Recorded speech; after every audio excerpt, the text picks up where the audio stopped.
my sons growing up without me inspired me to quit smoking.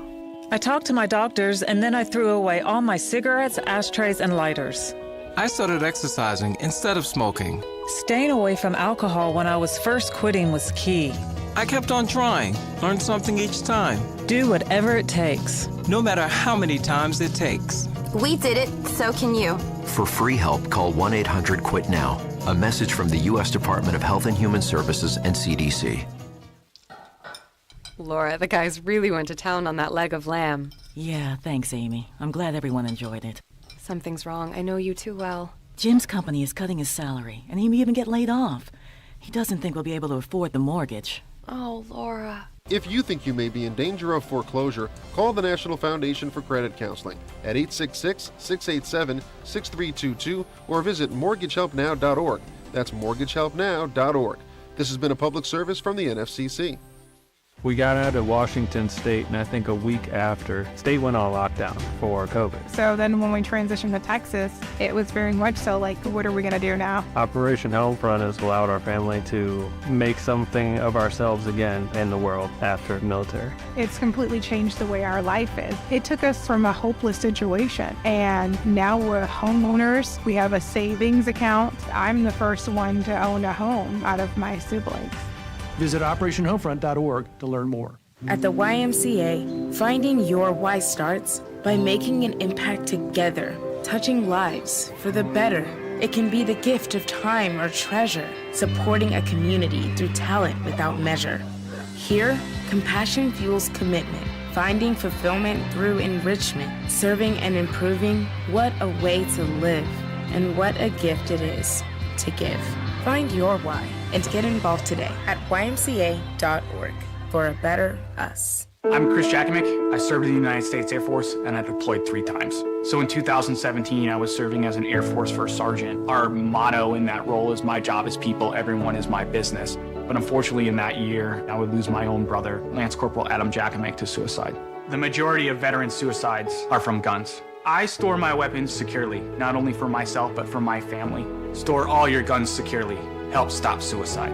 My service never stops. Brought to you by End Family Fire and the Ad Council. Being isolated and lonely can be harmful to your health, resulting in high blood pressure, a greater risk of heart disease, and early onset dementia. So it's important to build and maintain social connections. Try a new hobby, volunteer, exercise, or use your phone or other device to stay in touch. Visit connecttoeffect.org to find resources and ways to stay connected. Presented by AARP Foundation with support from United Healthcare. Jobs for someone with autism. Programmer. Teacher. WIN by Autism Speaks helps businesses lead the way in inclusive hiring. How about a healthcare worker? To learn more, go to autismspeaks.org/win. 1230 AM, WDBZ, Cincinnati, an Urban One station. Listen online on thebuzzcincy.com. We are 1230 The Buzz, the home of the Lincoln Ware Show. A suspect is in custody after a fatal shooting of a man yesterday at a Cincinnati bus stop. 36-year-old Anthony Creer Jr. was getting off of the bus at a location on West Liberty Street when he was shot shortly before 8:30 a.m. He later died at UC Medical Center. 33-year-old Robert Davis has been arrested and charged with murder.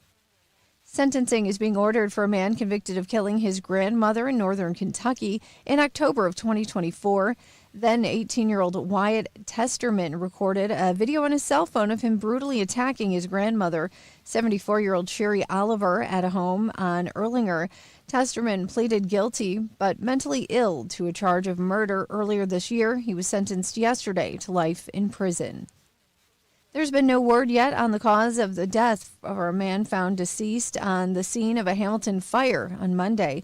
Firefighters were putting out the blaze at the former Dixie Highway furniture store when they found the victim. The cause of the fire has not been confirmed. I'm Heather Pasco on 1230 The Buzz. The views and opinions expressed in this program are those of the host and guests and do not necessarily reflect the views of Urban One Incorporated, Radio One, or any of its subsidiary companies. Right now, I'm walking around the house with nothing on but the Lincoln Ware Show.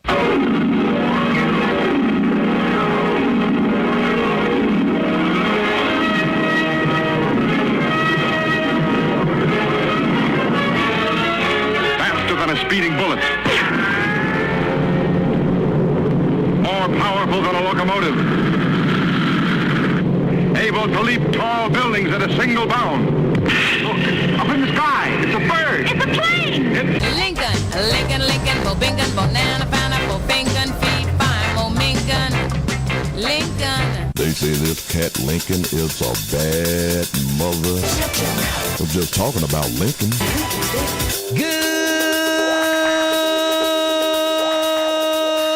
Good morning, Cincinnati. Welcome to 1230 WDBZ. We are the Buzz of Cincinnati, your talk station, the Lincoln Ware Show, till 1 o'clock this afternoon. It is Wednesday. And there's a lot going on around the tri-state, the nation, and the world. And we reported this to you yesterday morning, right when it happened. I think it was the people on YouTube that we got a message that someone had been shot as they got off a Metro bus down there at Liberty and Lynn. Yeah. And a man has been charged with fatally shooting another man as he got off the Metro bus. Robert Davis, only 33 years old, charged with murder in the killing of Anthony Creer, who is 36. And officers responded to the area, and when they arrived, they found Creer on the ground with a gunshot wound, and he died of those injuries. Man, I tell you, is it safe anywhere nowadays? Is it safe anywhere? You get off the Metro bus, and then you're gunned down. Man. Davis does have a prior criminal record. Had a 2013 conviction of aggravated robbery that made him ineligible to even own a gun. So he's going to really do some time now. He's not going to see the light of day again. He served 6 years in prison for aggravated robbery. He was convicted of assault in a domestic violence case after police say he threatened to kill his partner and their unborn child. Boy, I tell you, guys like that, they don't need to be out on the street. Time to bring back the workhouse, Mr. Ware. Oh, yeah, the workhouse. That's a deterrent for sure. The workhouse. Yes. I was surprised to find out how many people had actually been to the workhouse. They just kept calling, yeah, I was at the workhouse. I was down there. They gave me a bucket. And, I'm like, geez. Must have been some trying times back then. The cop just pick you up as you walk down the street and put you in the workhouse. Man. A former candidate for governor in Florida, Andrew Gillum. Remember him? He was running for governor. Well, he's been arrested on drug charges in Alabama. Yeah, this guy, and he made a good run, too. He really made a good run. And, boy, he was charged with possession of dangerous drugs, possession of drug paraphernalia, and possession of marijuana. The Baldwin County Sheriff's Office was where he was arrested, where he was taken to, and man, unbelievable.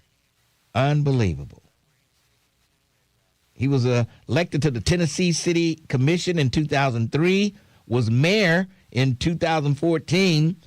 Then he pulled off an upset win in the Democratic primary for governor, but lost in the general election to DeSantis. But, man, it seemed like the guy had a pretty good career going in politics, but that all comes to a screeching halt now, unless he can get out of this. I don't know how he will do it, but we'll see. Let's see. Oh, yeah. Donald Trump has these Freedom Fuel gas stations that he's setting up around the country. He's got some in Philadelphia, and the gas sells for $3.47 a gallon.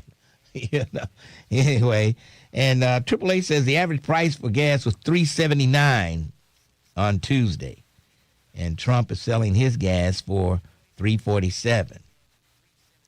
And they interviewed one man at the pump, and he was saying, I thought gas was more expensive, but it's not. Thanks, Trump, for saving me some money. That's what he said. And I thought he was twin at first. He was a black guy, and I thought it was twin. I'm not that smart. But it wasn't twin. It was just some black guy that thought he was saving a lot of money by shopping at the Freedom Fuel gas station, which they rolled them out in Philadelphia. Unbelievable. Unbelievable. Well, they've called in Ben Crump on the case of the missing Nolan Wells, who was a teammate and friend who went on to celebrate on the 4th of July, but he never came home, and his family deserves answers. They found his body, and I think the family already identified the body as being Nolan, and they've called in Ben Crump to find some answers. Somebody must pay. An example must be made. So we'll see what happens there. Somebody got shot at the Save-A-Lot, of all places, up in Bond Hill there. Save-A-Lot. Are you kidding me? Are you kidding me? Jeez. Man. The guy, Big Boy, I called him Big Boy. The guy was doing the shooting down at City Bird. Well, Clyde Bennett got him out of that one. But then he was sentenced in another case he had before the shooting down at City Bird. And he pleaded guilty. He shot a guy by a bullet after multiple shots were fired at him. And the man was driving in a parking lot near the Spring Grove Avenue and Blue Rock Street in Northside. The man's mother said Ferguson, who was Big Boy, I call him Big Boy, shot up his car. And our good friend who was here in the studio last week, Judge Christopher McDowell, sentenced Ferguson to 5 to 6 years in prison. Ferguson said, I know I was wrong, and I do apologize for what I did. That's what he said. And we'll see what happens now. He goes to jail 5 to 6 years, and he won't have any City Bird anymore.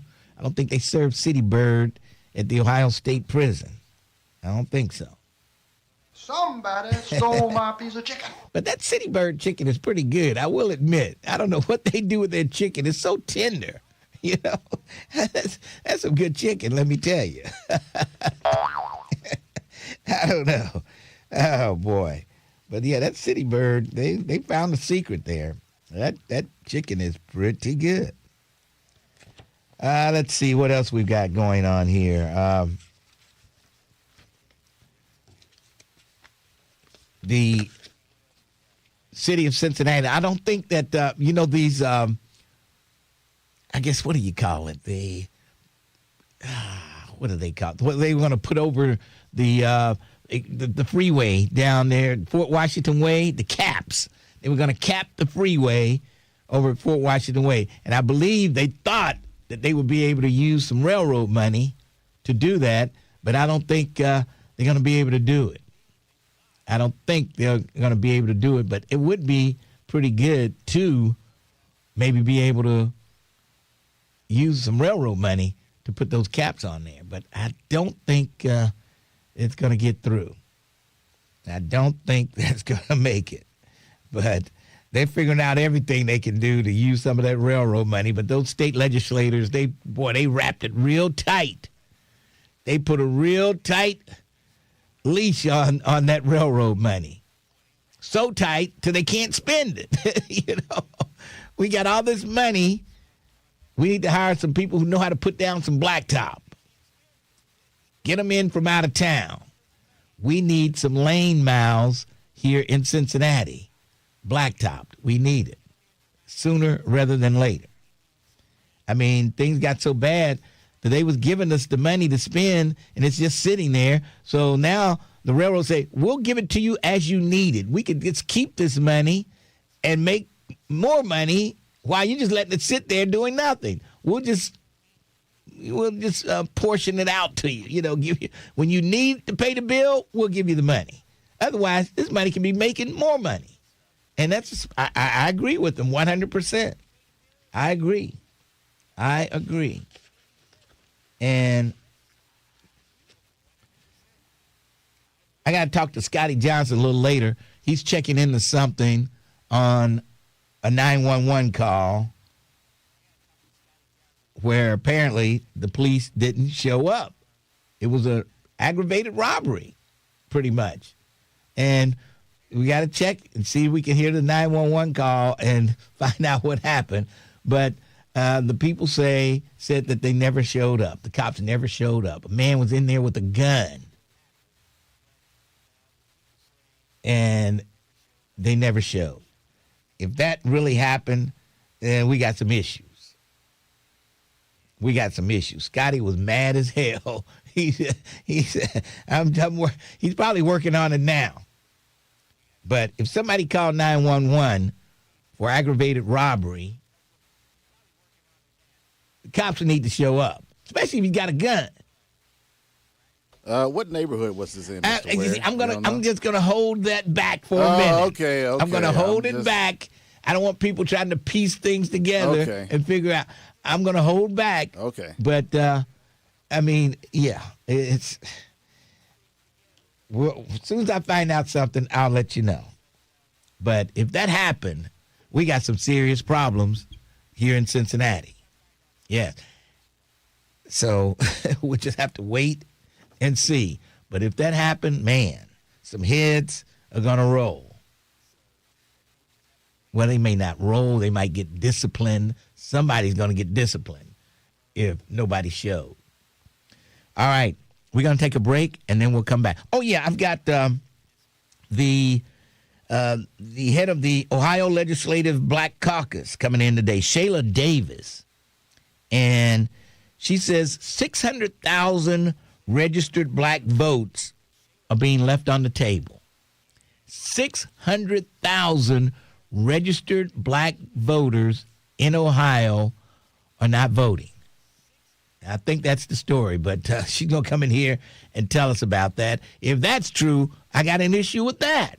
That's just ridiculous. Now, those 600,000 votes could shape this upcoming election big time.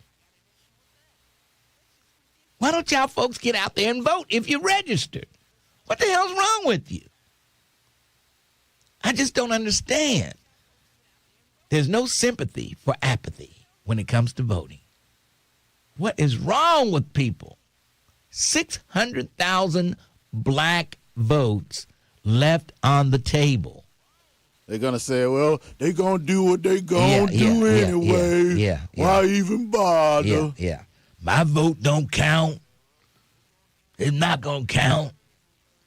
You know, and I know we got to go to break, Mr. Ware. Real quick, when the first time that Obama ran and for president, a lot of folks, they voted for him and left the rest of the thing blank. And man, just made it harder for him to govern. Geez. All right, Mr. Ware, that's all I had to say. Yes, I know. We got some issues when it comes to voting. Black folks do, and we need to address them at some point. Let's take a break. We'll come back. It's Lincoln Ware, 1230, The Buzz. Looking for a podcast that delves into the intricacies of love and relationships? Look no further than Dear Future Wifey. Whether you're single or Yeah. Can we have free food at the polls? I think that'll get them out there. Free food at the polls. That's kind of illegal, I think. You mentioned free food, they'll be there. Can we give them free food after they vote? I don't know. Bring your little sticker they give you, and you'll get a free lunch or something like that. Is that illegal? I think it is. You know the little sticker they give you when you vote? let them take that to a restaurant and get a free meal or something. I think people would come out and vote for that. Yeah, it could be. I don't know. I think that's illegal. Well, I think it'd be illegal if you just. Well, I wouldn't say illegal, but it would probably be bad if you just only want Republicans if they have their voters stickers or whatever. Well, you just have to have the sticker. Yeah, that's Just to have the sticker, no matter what party. I think that would get them out there.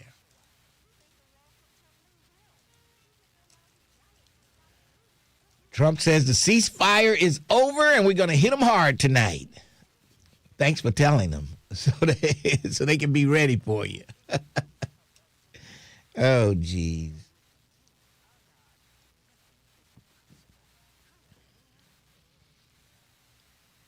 Free groceries after they vote.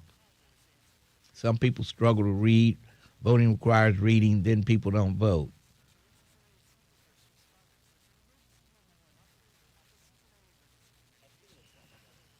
Oh, okay. All righty.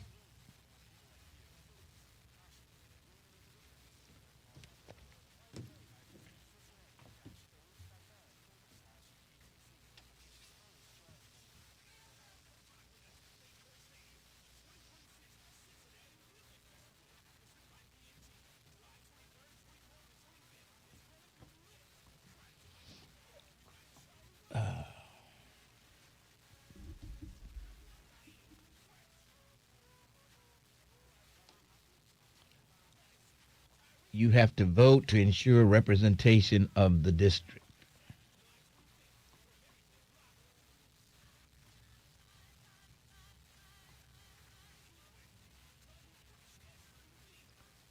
I haven't seen James Muhammad since I've been back. Where are you, James Muhammad? Assalamu alaikum, my brother.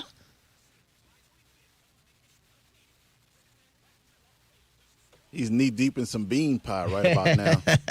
He's standing up in it.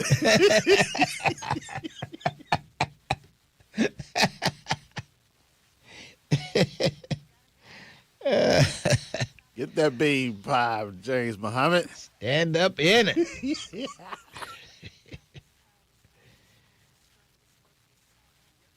I thought about you when I was at my family reunion. Some guys, they got any drinks in that cooler? They got any drinks in that cooler?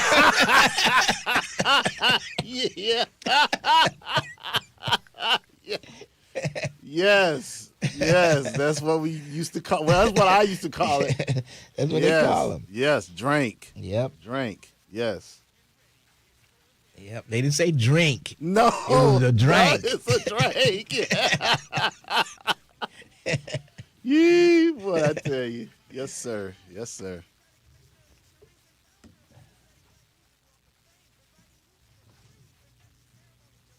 I'll come get you in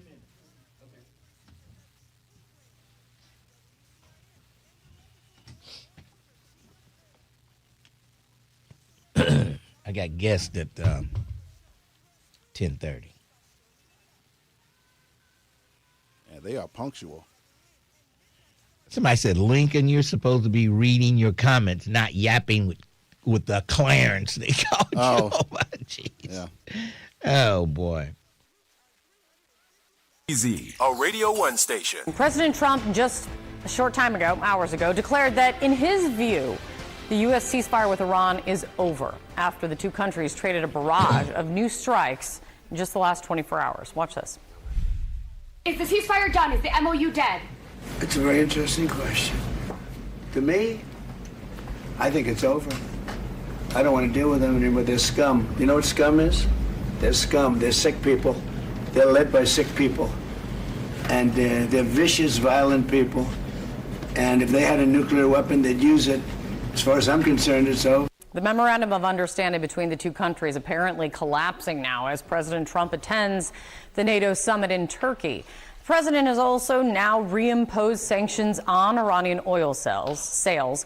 That's a key reversal of a big concession that was part of the latest ceasefire, was part of this memorandum of understanding. Trump also called the negotiations with Iran a waste of time. Overnight, there were large explosions and fires seen at multiple ports in Iran. Those strikes are said to be the U.S. response to Iran launching a series of attacks on commercial ships near the Strait of Hormuz this week. Let's get to CNN's Kristen Holmes. She's live in Turkey for us following the president's travels. Kristen, what are you learning about this right now? I mean, Kate, President Trump was incredibly angry. He was only meant to do some welcome remarks coming into NATO, and you saw him completely let loose. Part of what he seems to be angry about is this idea that the United States gave some space to the Iranians so that they would be attending the Supreme Leader's funeral, and then instead they were striking these commercial vessels. So now you have him saying that he believes the MOU is over, but he did leave the door open for potential negotiations, which is making a lot of this much murkier. Take a listen to what he said. They want to negotiate. They're good people. Steve Witkoff, Jared Kushner, but they have to come back to me. As far as I'm concerned, it's just a waste of time dealing with them. They're liars. They're bad people. And frankly, I don't want to waste my time with them. And later he called them lying guys. He said they were a cancer that needed to be cut out. They were evil and sick. And you can just see this escalation from President Trump, who really has had this war in Iran hanging over most of his presidency now for much longer than he anticipated.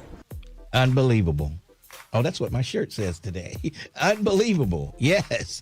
This guy is a piece of work. He calls people scum. He started this. Yes. It's his fault. All of it is his fault. Yes.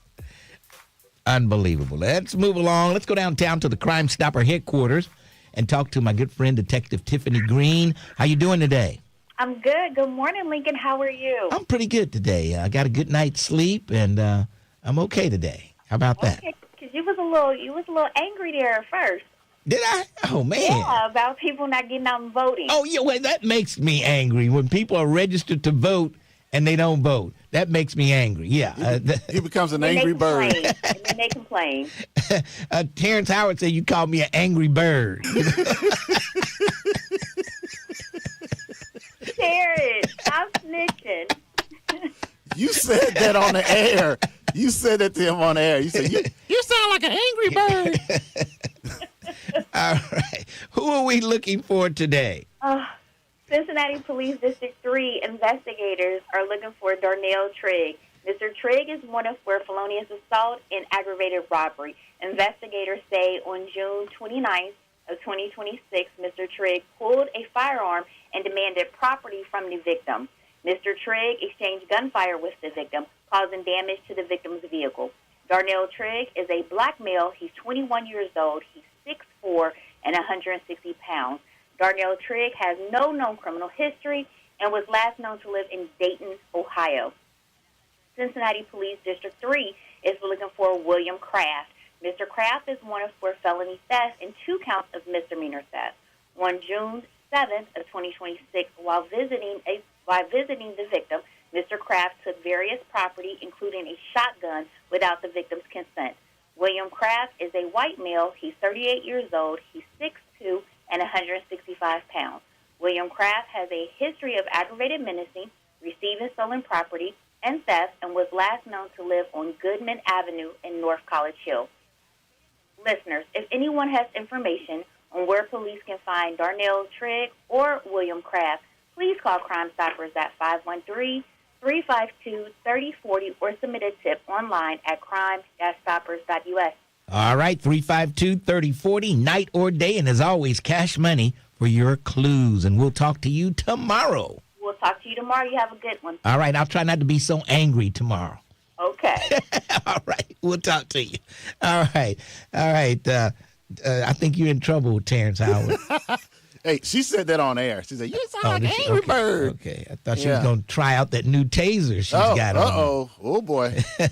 All right, let's move along. Let's go to Langston. Langston, good morning. How are you?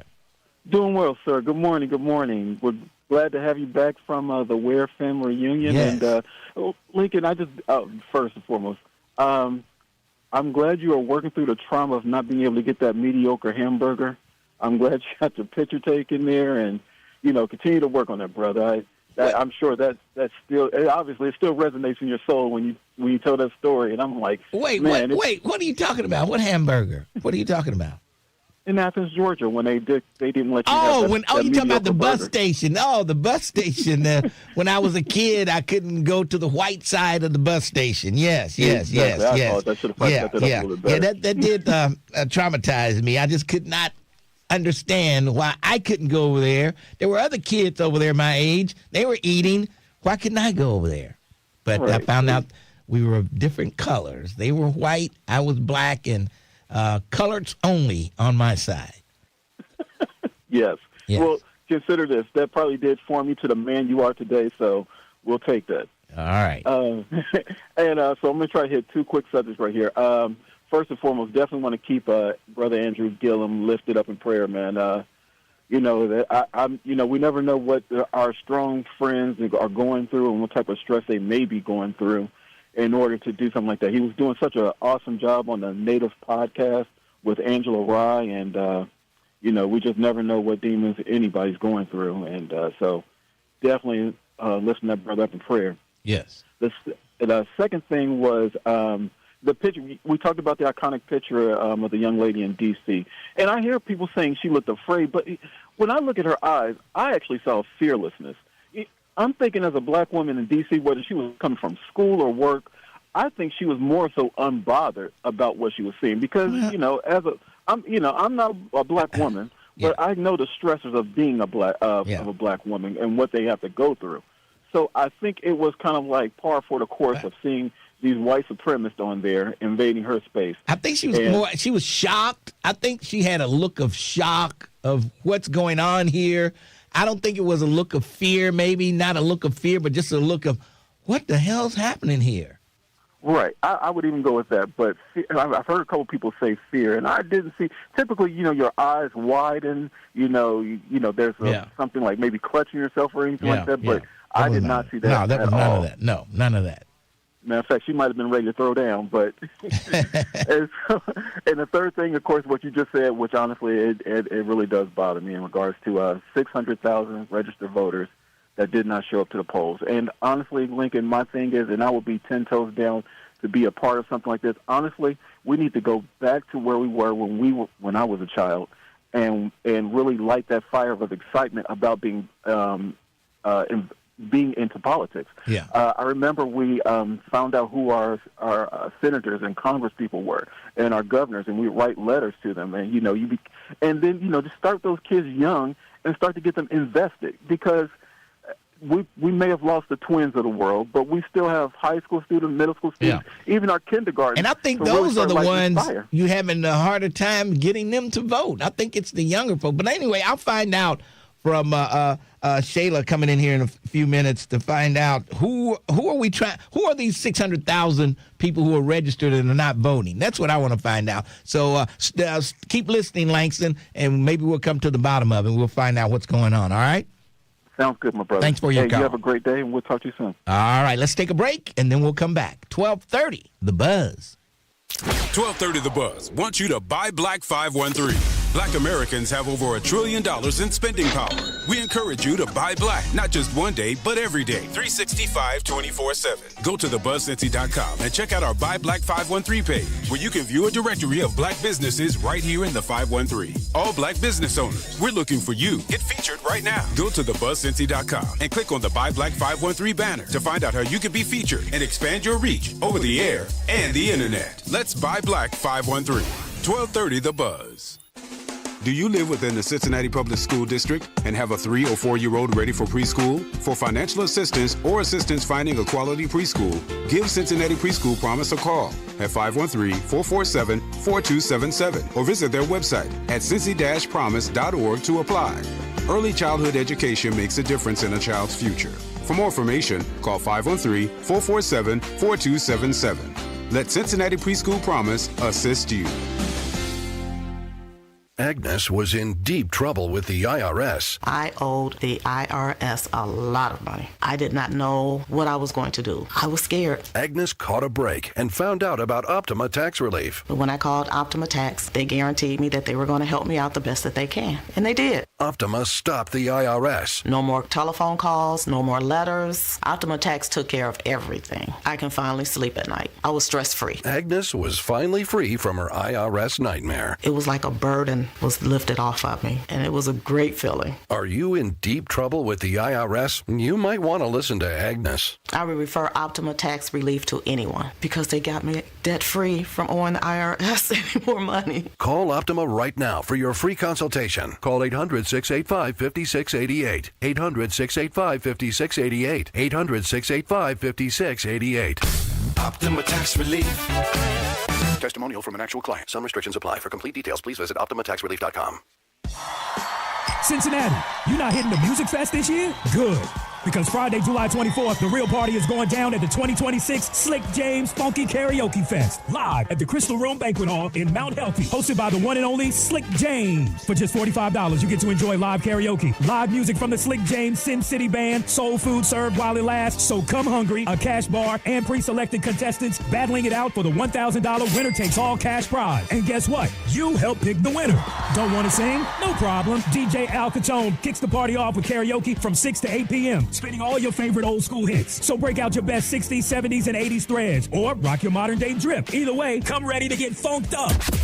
This is for the grown folks only. Tickets available now at Everybody's Records or call Miss Dimples at 513-312-6653. The Slick James Funky Karaoke Fest 2026, where karaoke meets concert and everybody gets funked up. Point. Hey, you okay? You don't normally miss those shots. I just haven't been as regular lately, and it's making me feel sluggish. You should try Metamucil. It's been a game changer for me. Metamucil's plant-based psyllium fiber helps trap and remove the waste that weighs you down. Ace, you're moving better than you were last week. Definitely. Metamucil keeps you moving.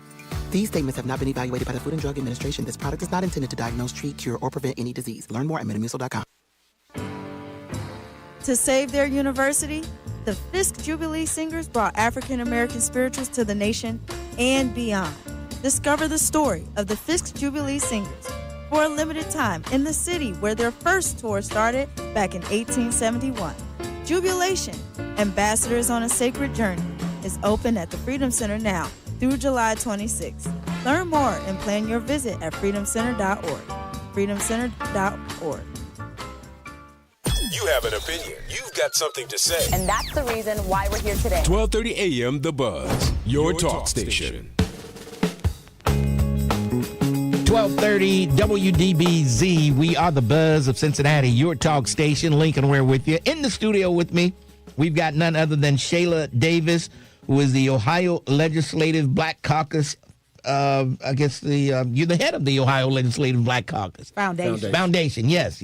Now tell us a little bit about the foundation.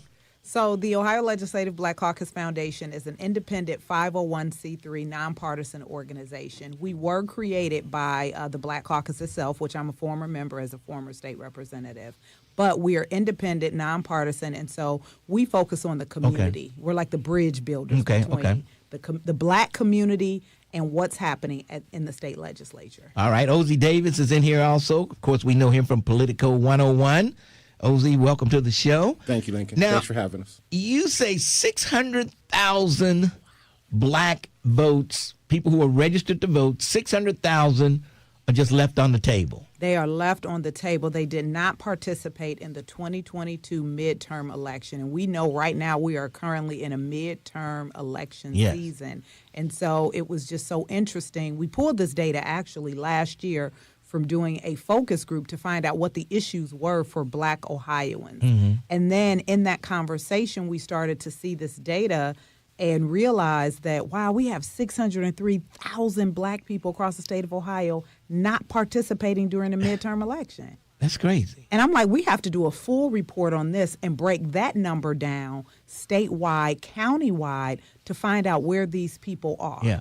And did you do that? Absolutely. Where are they? They are everywhere, but the 8 primary counties, and Yeah. we're specifically here to talk about Hamilton County, there are 96,000 in Hamilton County. Gee. But in Southwest Ohio, the 5 regions, there's 173,000. So that would include Hamilton, that would include Butler, Montgomery, and I believe there may be one more.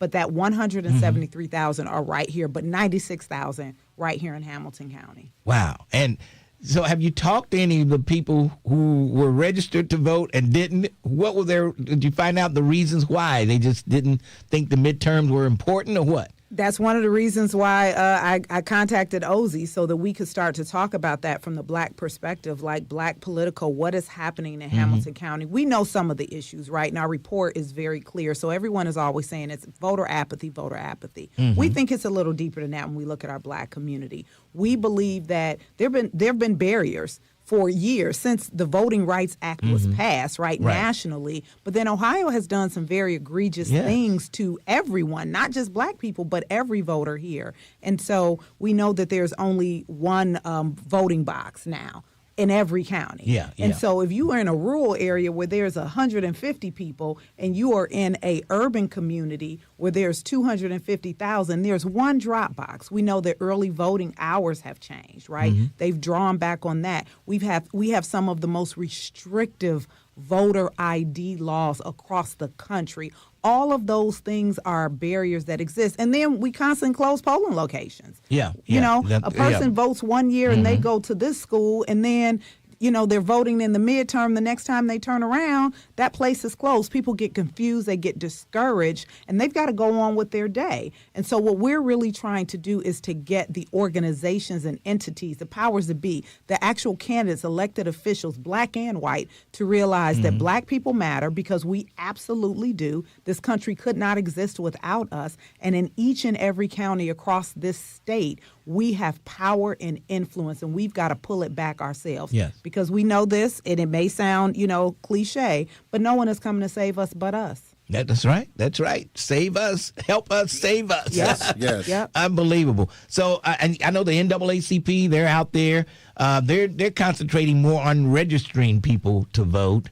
But like you say, people, they register to vote, but then they don't vote. That's a whole nother issue, and that's why we're saying that we have a group of people who are on the table that we just need to tap more into, because we know a lot of people do show up for presidential because they spend billions of dollars on ads and marketing and pump that into people. But when we talk about our state legislature, that's what's impacting us every day. Our county government, our local politics, and so getting people to understand that. So what we did at the foundation, we've dropped a new digital series called Civic AF, and the AF stands for All Facts. All Facts. And so all we want to do is drop facts for black Ohioans. We also know that out of that 603,000, the highest concentration of individuals that don't participate are ages 25 to 44. It's 25 to 44. 25 to 44.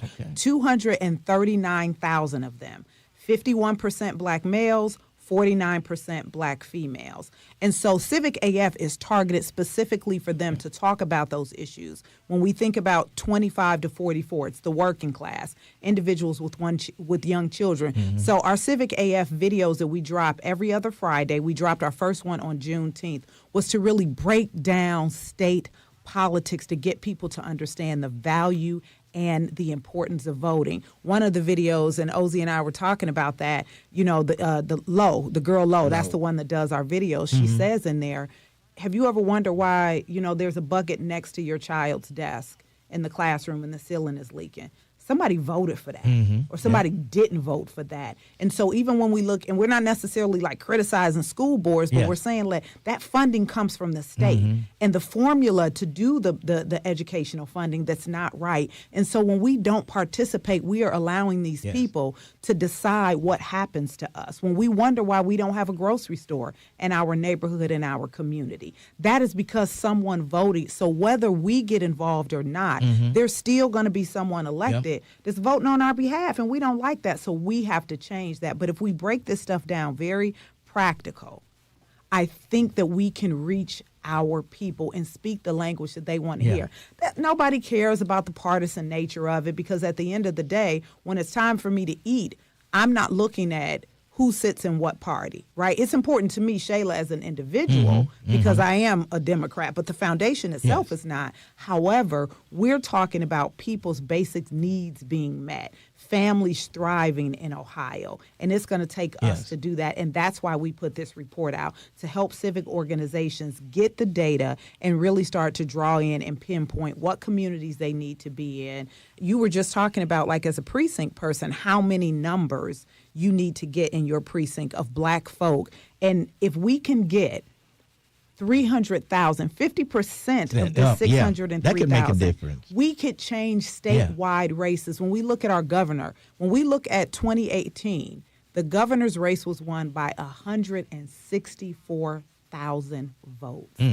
If we get 350,000 of those votes, we decide who our governor is. And you can decide whether you want Ramaswamy, which we know his record, or Amy Acton. And I think she's out for us. So if you stay at home, and then you can't get mad if Ramaswamy wins. You know, if you stayed at home, you can't be upset. But you know, Lincoln, I think that's some of it too. We got to take away the, getting upset with those who don't vote and pull them in and find out why I have a tendency to get upset. But I mean, we all do, right? Because we want change, and we want change now, and we're actively doing it. But I think that we've got to tap back into our people and tell them, we hear you, we see you.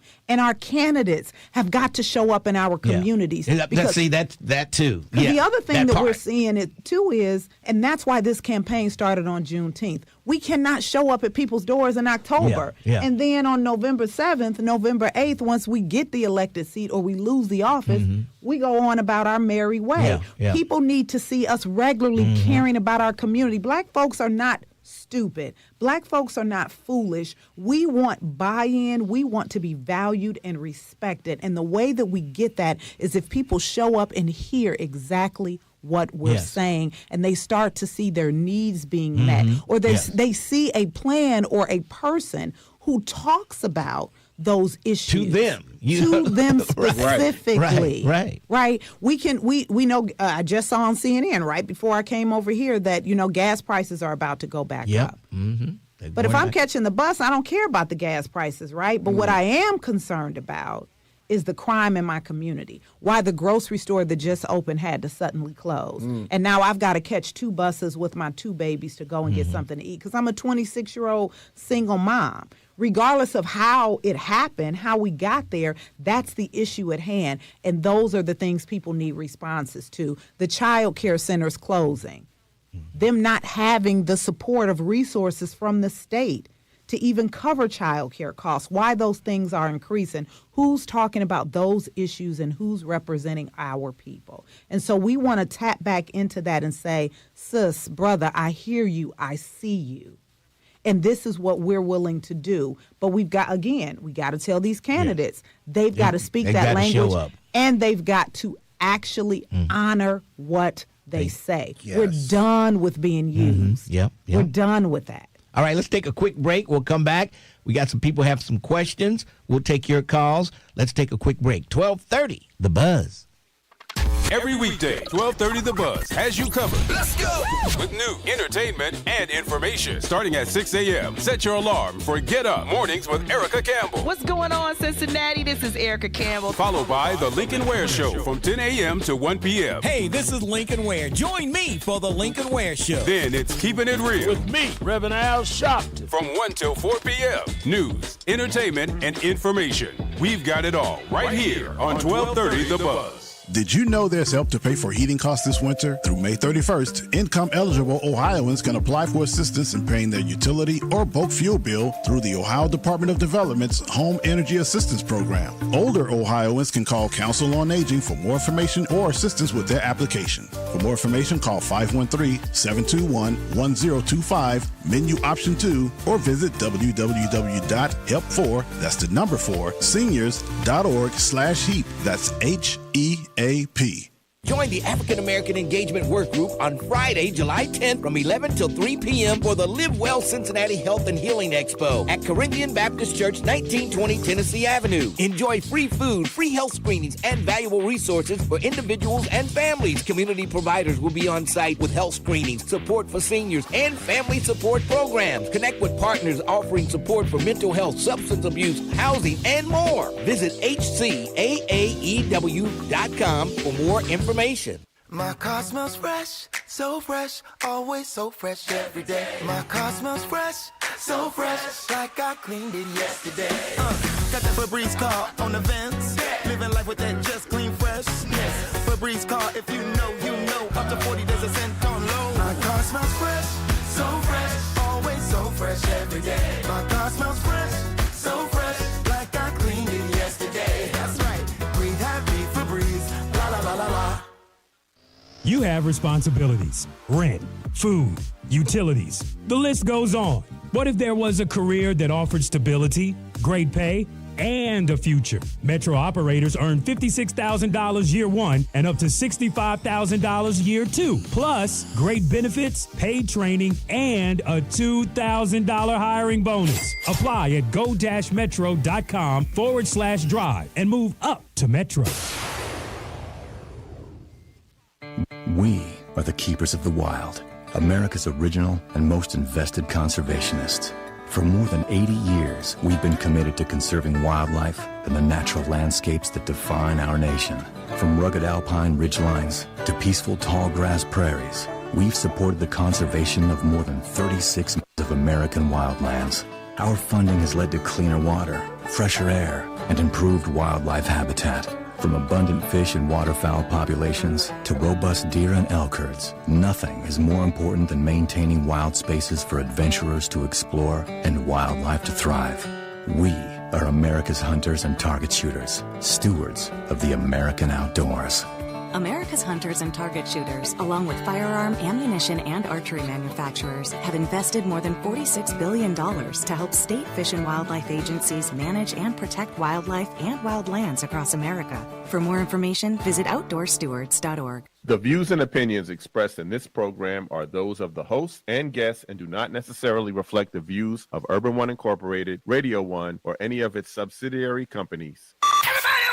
If you need to talk about it, we're here. 1230 AM WDBZ, your talk station.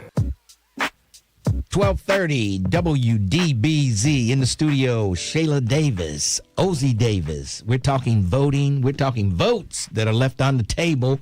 And this is probably one of the most important midterms coming up in a while. I mean, you got this tight governor's race. You look at the polls, it's tight. And we could make a difference with our votes. But I don't know what you it's a tough ask, it seems like. I think it's a tough ask, but I think that if we talk about the direct issues and get back into our community, specifically for Black people, we can make a difference. We've got to get buy-in again.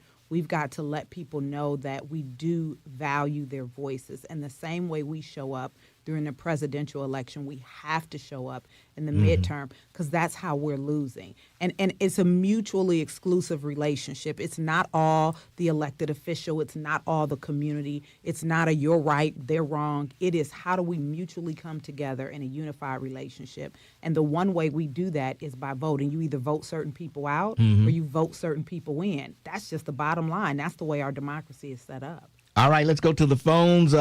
Eyes on Evanston. How you doing? Hey, Lincoln. Both days is good afternoon or good morning. How y'all doing today? Good morning. Hi. So, a couple of questions, couple of comments. First of all, I am a little disappointed in Brother Davis, you can maybe help address this.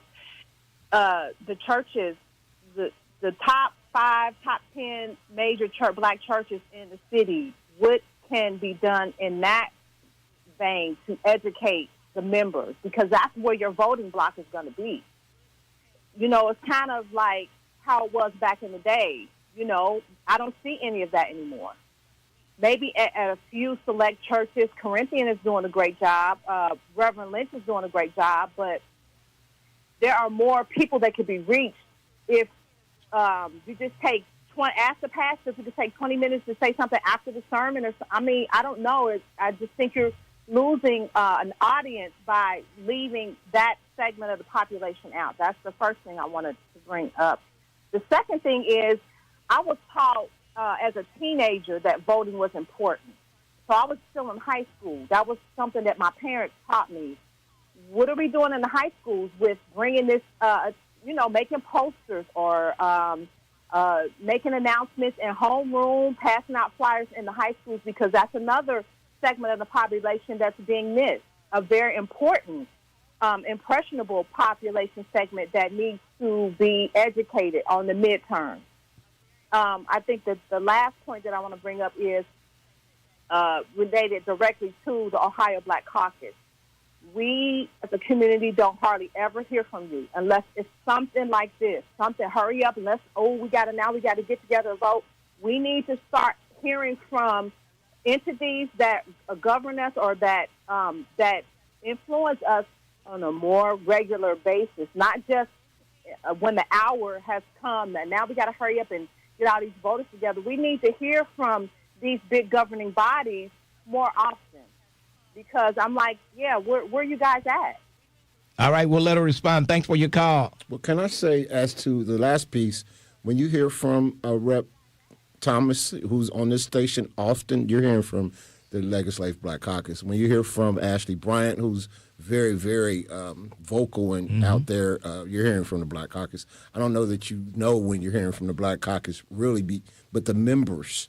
Right. The members represent the Black Caucus, and they have done a great job down here in Southwest Ohio. I don't know about across the state, but down here, particularly working with Black Politico, and when Rep. Denson was in the state legislature, they've done an awesome job of outreach here. Your other 2 points, I think, are very well stated. Both the churches and their opportunities within the school district to really educate our young voters.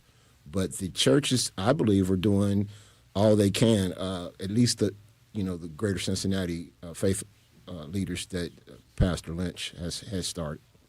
All right, let's move along. Did you have a comment on? Yeah, I was going to respond. So I agree with you, ma'am. But the Ohio Legislative Black Caucus Foundation, we're a data and research entity for the entire state. And so that's why we're here today. This is when we connect with Black Politico and work with the delegations. This is something we do on a regular basis. So you're not necessarily going to hear from me behind the scenes during the data and research work until it's actually done. So we dropped this report on June 19th because we had to pull the data together to find out where the missing Black voters were. And the first thing that happened is Ozzie reached out to me immediately, and he said, you got to get to Cincinnati. Well, actually, PBS reached out to me. So I'm going on their show next to really talk about this. But I'm all across the state trying to make sure that we make an impact and people know that these numbers exist. And that's why we were intentional on June 19th, on Juneteenth, because we know all roads lead back to the South, right? Yeah. That's what our report image says and shows. We're not waiting into November. And this isn't a campaign for anyone but Black people to get involved so that we do have a voice and hopefully can see some level of change. All right, Ray, you have a comment or a question? Yes, I do. A comment and hello to your guest. Like the last caller said, my parents told us how important it was to vote, and I passed it on to my kids. Now, I'm more concerned about the people who don't register. At least the people who do register, they know how important it is to vote, maybe circumstances like polling location, and that's a cop-out, too, because they would rather drive 25 to 30 minutes to go to a mall than to drive 5 or 10 minutes to go to a polling place. There is no reason why a few years ago that Winton Terrace had 5,000 people up there and only 5 people voted, and their polling place was just up the street. I think that the mindset has to change. The mindset of the people who don't vote have to change, and the mindset, because they're worse off now than they were years ago. So why wouldn't somebody like in Winton Terrace would want to keep their situations the same when they know that if they vote, things could change? The mindset of the people who have registered and don't vote, like I said before, maybe circumstances has changed, But still, if you know how important it is to register, you know how important it is to vote. Take your butts. Is this a black issue? White folks don't have this issue. Latinos don't have this issue. This is like you have to either bribe, beg, or have programs for people to vote. All right. Folks. Thanks for your call, Ray. All right, man. All right. Any response? So I just want to say I don't disagree, but what we're talking about specifically in our report, the 603,000 missing, are people who do vote, but they don't vote during midterm elections. So how do we re-engage them and reimagine what it looks like? Personally, I do not believe that we do ourselves as a black community justice by getting into the back and forth fight. I think we have to get them involved, bring them to, you know how the church says, come as you are? We've got to meet voters in that way and really mean that, because I've never missed an election since 18, and my mother and father didn't even teach me that, even though they voted. It was just who I was. But I understand that that's not where everybody else is, and so how can I meet them and get them to vote? Because we're talking about moving 603,000 people in the matter of 5 months to at least 350,000 across the state. I mean, I think they think the presidential election is more important than the midterms. When the midterms, I think, is more important than the presidential election. Because I don't think they connect the issues that they're experiencing back to the midterms, right? They're not thinking that what's happening in my school has something to do with who's at the State House. Right. What's happening, with my bus line has something to do with the State House. But when you think about how funding goes, how the budget is cut, that biennial budget, and who gets those dollars, all of that stuff is disseminated from the state. And we got a supermajority in Ohio. Let's be clear about that. Right. And we only have 22 black elected officials out of 130, 133 legislative body members. We only got 22 that are black, 2 Republican and 20 Democrat. So we've got a small population there that's trying to fight for us. We got to see the whole picture. Right. It's not always what it seems. And so breaking down the numbers, I'm hoping helps us do some of that better. All right, Sean, real quick, you have a question? Sean. Yeah, just a comment. Yeah, can you hear me? Yes, go ahead. Can you hear me? Okay, so I became a registered voter in 1999. And so every year up until 2006, I always voted Democrat. Guess what I did after 2006? I stopped voting for candidates. I still continue to vote on, like, issue number 1, issue number 2, school-related levies and stuff. I don't vote for candidates no more. I haven't done it in over 10 years. Why? Because I got tired of voting for Democrats, and black Americans in this city, this state, we don't get nothing in return. You always say, well, your ancestors died for the right to vote. No, they died so you could get something in return specifically for you. See, y'all always come with these Democrats. Y'all always come with these programs. Well, this will help black Americans, but this will help white LGBT and brown people and all these other people. And people are tired of it. Just like the woman just said, black people are not dumb. And not only that, y'all tend to insult black Americans. I can get deep with this. Y'all insult black men. Like last year, the presidential election, what did Kamala do? She waited till like 3 weeks before the end of the election. She come with a 5-point plan for black men, one of them which included weed. And I'm like, don't insult my intelligence.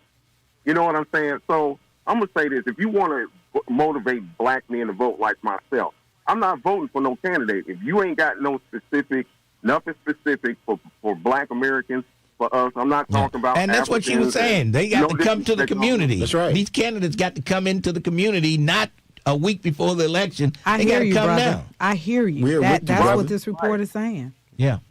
All right. You got to, I'm going to make this quick, you got to have it with issues that resonate with black men and black voters. And I would say at the top of the list would be financial help for existing black-owned businesses and financial help to create more black-owned businesses. If you got policy around that, you can generate some votes. He needs to be on PBS with being out. Because we're talking about what are the issues. That's exactly what we need. Hey, Sean, appreciate your call. Thank you, Sean. All right. I know you guys got to get out of here, but thank you for coming. And will you come back before the midterms? Can you do that? Absolutely. Invite me back. And I want to say one last thing. We also, to Sean's point, we have the State of Black Voters Voice survey out right now. at olbcf.org, where we're asking Black Ohioans to complete. Our goal is to get 5,000 people to complete this survey so that we'll have issues to develop a policy agenda for next year. So please go to our website. What was that website address again? It's olbcfoundation, spelled out, .org. Okay. And it is the Black Voters Voice Survey. All right. Shayla Davis, Ozzie Davis, thank you both for joining me And this we're not morning. cousins, but we're here together. Thank you, Lincoln. All right. Let's take a break. We'll come back 12:30. The Buzz. 12:30 a.m. WDBZ, Cincinnati, an Urban One station. Listen online on thebuzzcincy.com. We are 1230 The Buzz, the home of the Lincoln Ware Show. Cincinnati police are investigating a Tuesday shooting of a man in front of a Bond Hill grocery store. The victim was shot outside of the East Seymour Avenue Save-A-Lot around 11 a.m. No arrests have been made. There has been no word yet on the cause of death for a man found deceased at the scene of a Hamilton fire on Monday. Firefighters were putting out a blaze at a former Dixie Highway furniture store when they found the victim. The cause of the fire has not been confirmed. The wife of Kentucky Senator Mitch McConnell has issued a statement addressing his health and her recent travels. Elaine Chao just got back from a trip to China and says her husband's health did not warrant an immediate return to the U.S. Questions have been raised about McConnell's status after he was found unconscious at his Washington, D.C. home on June 14th. Meanwhile, Senate Republican leaders say that they have spoken with him on the phone and that he is looking forward to returning to the Senate. The Reds lost last night 4-1 to the Phillies. The series, though, continues tonight at Great American Ballpark with first pitch at 7 p.m. I'm Heather Pasco on 1230 The Buzz.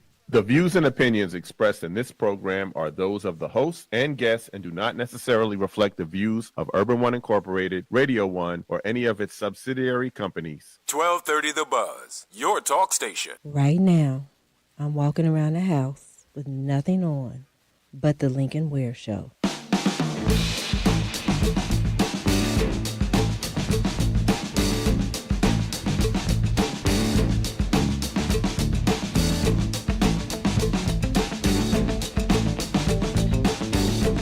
Rock steady, baby. That's what it is. What it is, what it is. 1230 WDBZ, the Buzz of Cincinnati, your talk station. Lincoln Ware with you. It is Wednesday. Yes, it is. We got a lot going on, and we'll get back to the phones. We've got Bill Divided, William Kirkland, the Honorable William Kirkland. You have to say Honorable when you say his name. Doug Springs and Vernon, all holding on. Bill has been holding on for an hour. Bill, how you doing? I'm doing great. Welcome back. It's good to be back. Yes, it is. Sunday Soul Classics was another smash, even though you didn't play. I didn't have your song. I know. I knew I was going to hear from you. Yeah, I know you was going to hear from me. Well, I did hear Word Up. Yes. But it wasn't the song I requested. Right. But moving right along, I want to send a shout-out to Mr. Outridge for doing an excellent job. And he put jackass Ponytail Wells in his place. Yes. Ponytail Wells got out of hand. Yes. And Mr. Outridge really put him in his place. Didn't he, Terrence? Now, can you say Aldridge? Aldridge. Yeah, put that D in there. Aldridge. No, you take it. It's Aldridge. Aldridge. Yes. Okay, that's close enough. Got it. But he's cool. I mean, I respected his opinion of what he said defending LeBron James. I made it clear that he needs to retire and everything, because it's like the fifth or fourth time he done jumped to another team, from another team, possibly to wanting to be on another team, and try to dictate and everything, acting well, like let me tell you where LeBron James will end up. And you write this down, and you can say Lincoln Ware had it right. He's going to end up in Cleveland. That's where he's going to end his career, in Cleveland. Yeah, I agree. Okay. Because, I mean, when he was in Cleveland, he was acting like everything revolved around him and everything. And I tell you, they got the big hit when they beat the Warriors in 2016. But guess what? The Warriors turned the tables on them and beat them in 2017. And Steph Curry ran his butt so bad, he went back to the locker room. Bill, I got to go. You keep going on. I got to go, Bill. Thanks for your call. Oh, wait a minute. Now, I just want to also say this, too, man. You know, I got my request in. I got it in early. What was yesterday? What was the request? Hey, it has something to do with barbecue. Okay. Can you comprehend that? Nope. Somebody stole my piece of chicken. Blues and Barbecue by Pat. The BBQ band. Oh, okay. All right. Okay. On the beat. On the beat. I got you. Thanks for your call, Bill. I got to go. All right. Keep that music popping, Terrence. All right. Unbelievable. All right. Let's go to Divided. By the way, the BBQ band has nothing to do with barbecue. I know it. I know it. Divided. How are you? Good. Can you hear me? I hear you loud and clear. Okay. A couple things, Lincoln. I'm going to try to make it very quick. But I think you're a great host. I think you've got great wit. I think you handle your callers and your guests well. However, when you speak about politics, I sometimes shake my head because the first thing that it seems to me, a couple things things I like to point out are, number one, the first thing I was taught in life as I was growing up is never, ever, ever underestimate your opponent. First thing I was ever taught in life. And anybody in sports will tell you that. Don't underestimate your opponent. Because any given Sunday, somebody can beat somebody else. Okay, so you're saying that to say what? What do you mean? I'm going to tell you what I mean. I mean that I think we spend too much time underestimating Donald Trump. Period. We spend too much time underestimating. He's stupid. Nobody has ever underestimated. We see what he's doing. We talk about he's dumb. He can't run a business. He's got failed businesses. Check. That part. We talk about all that every day. That's underestimating because we think he's dumb. We think we're so smart we're going to beat him. Why does he keep beating us? Because we keep underestimating him, thinking he's stupid. He doesn't know how to run a business. Okay, he can only beat women when he's running against them. The one man he ran against, he lost. So I agree with that. I agree with that because that's the same thing I said. He'll be a woman, and that's because of America. That's because of America. The way America thinks, they're not ready for a female president. I agree. Otherwise, he would have been beaten. Both of them would have beat him. You may be right. You may not be right. But the bottom line is, I think we spend a lot of time underestimating. That's why he's gotten so many things done that he's wanted that are against us. And most of them are illegal. Most of the things that he do is illegal. At the end of the day, if it's done, it's done. It doesn't matter if it's illegal. If it's done, it's hard enough. But he always has to walk them back when the courts finally get in, and he has to walk things back. In the meantime, how much are we hurting? In the meantime, how high is gas going? In the meantime, how much are our groceries? So bottom line is, he's hurting us now. Well, and there's nothing we can do about it but sit back and take it until the election. There's plenty of things we can do about it. What can we do about Trump right now? We have to understand one thing, that we all think differently. Black people as a group, a black community. But what can we do at this point when he's, in his second year in the White House, got a war going? What can we do to stop him? What? Okay, we can't do anything to stop him now. That was my point. We could have stopped him when we had a chance. But just listen to this. Just listen to what I'm trying to say. Black people don't think the same. For some reason, there's a collective thought, a lot on this radio program, that we should all see things the same way. Okay, there are black people, hundreds of thousands of them, who are very wealthy, very successful, and they put their kids through white schools. Yeah. And they come up with they have a different formulation of what life is about.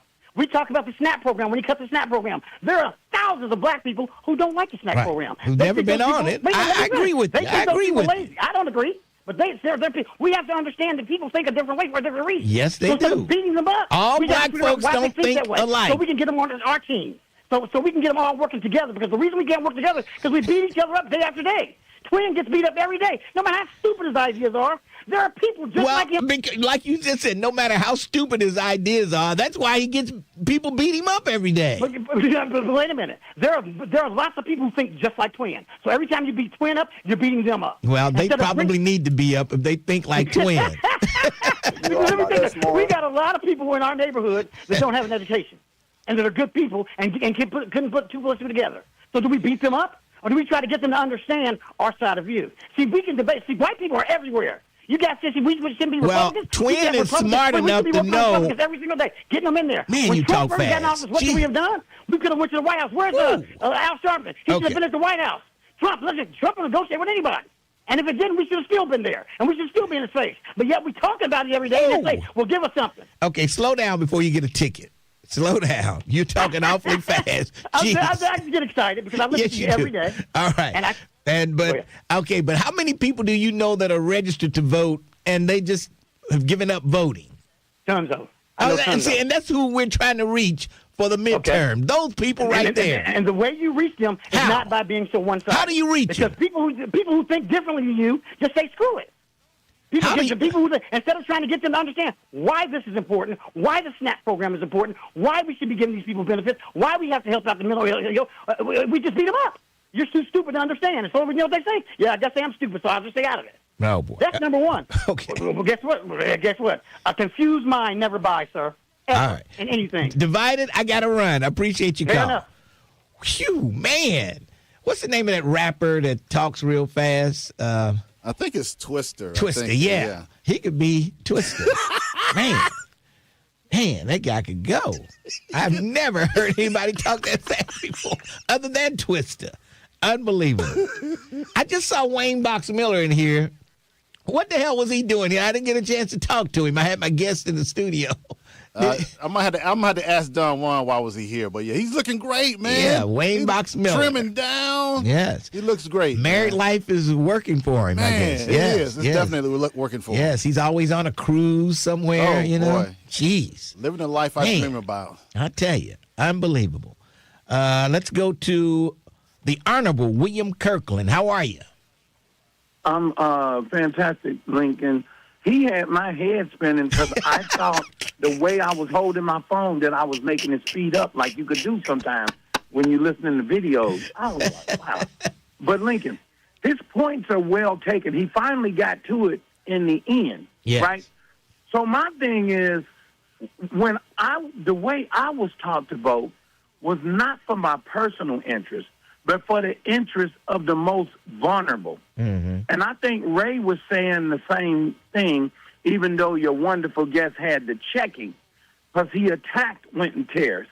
And any indictment of the people in Winton Terrace for not voting is an indictment of me and Ray for not being sophisticated enough to educate the people on why they should vote. And that's why she was here.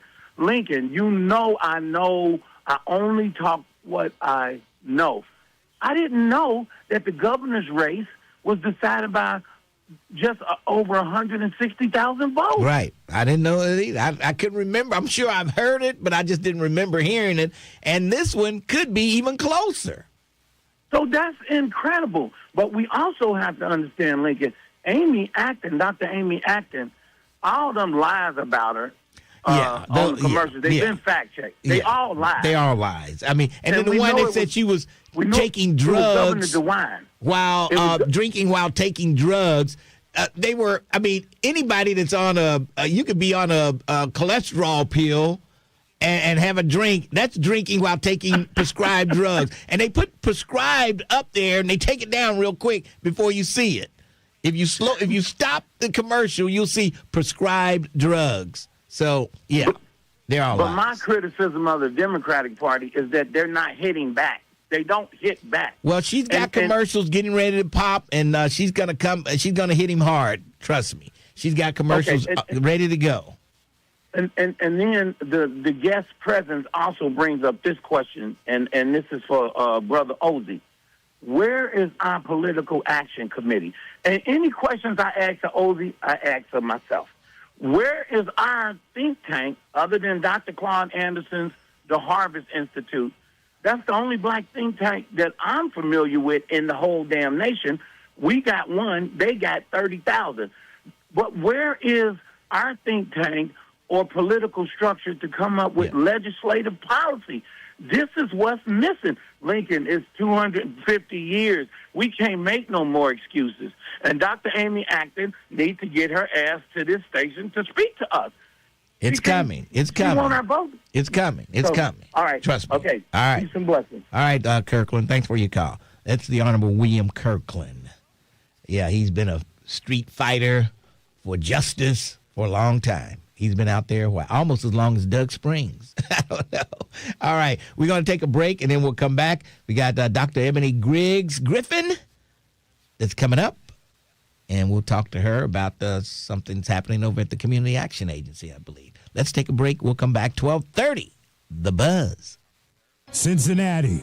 Want to stay plugged in with 1230 The Buzz and get the inside scoop sent to your phone? From exclusive contests and cash giveaways to breaking news and can't miss events, we're keeping you connected all day long. Join the 1230 The Buzz text club right now by texting BUZZ to 23845. Get instant updates on local news, community events, special guests, hot topics, and chances to win prizes before anyone else. If it's happening in the city, you'll hear. She's online now. Now, what is she calling about now? I just texted you. Okay.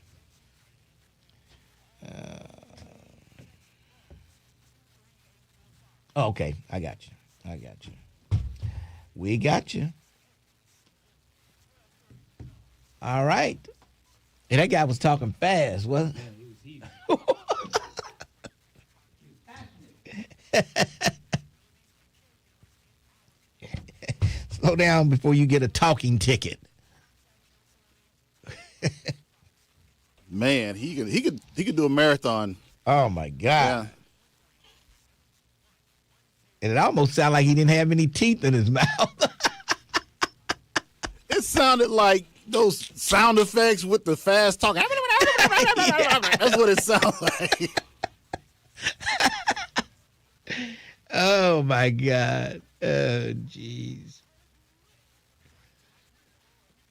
He was going mystical, the rapper.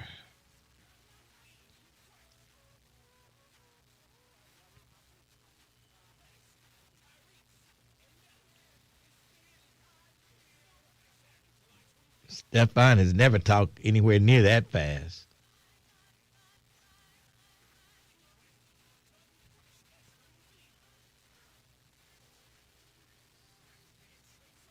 What's up, James Muhammad? I was asking about you earlier today. Assalamu alaikum, my brother.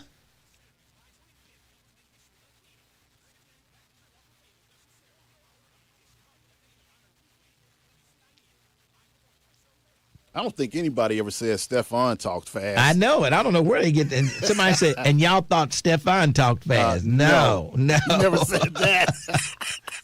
I don't know where he's coming from.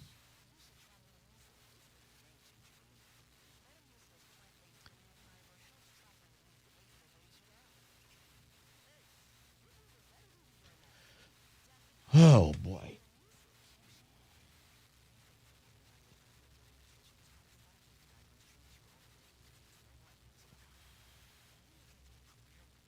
There's zero after show today because I got to get right out of here.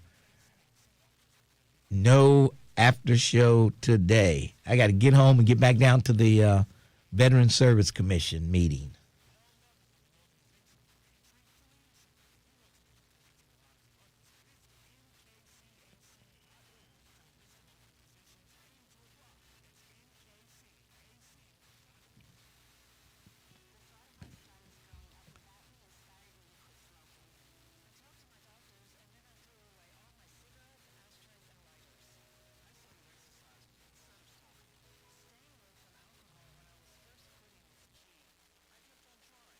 Call 1-800-QUIT-NOW. A message from the U.S. Department of Health and Human Services and CDC.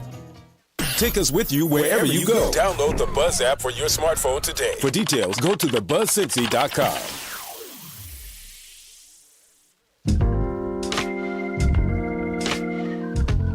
.1230 WDBZ. We are the Buzz of Cincinnati, your talk station. Lincoln Ware with you.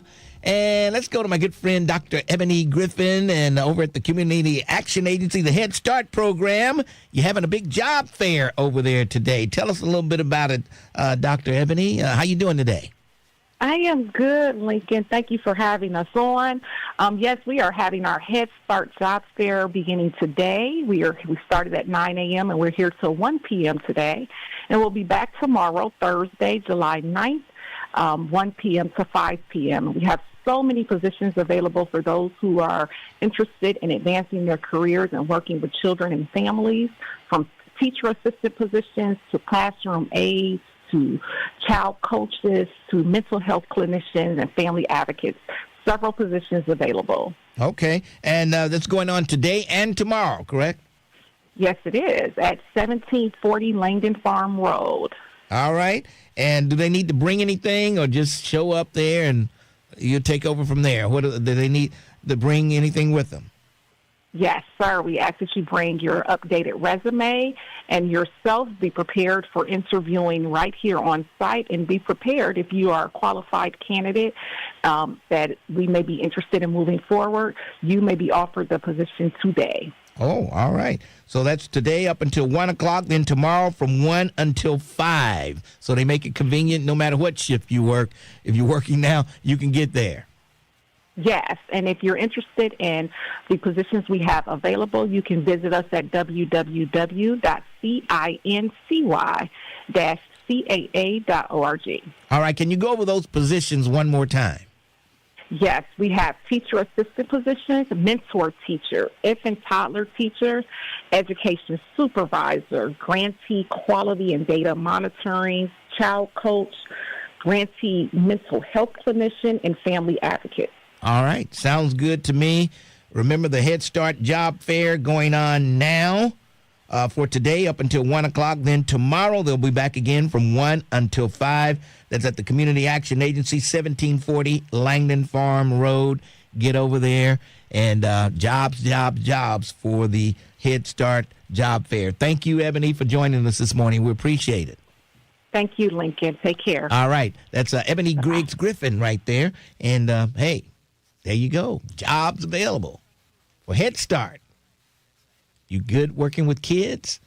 They have a job for you. I'm just going to show up there with a belt. Oh, boy. Say you're hired. Oh, boy. Yeah. I don't think that will work. They'll Okay. say, let me see your resume.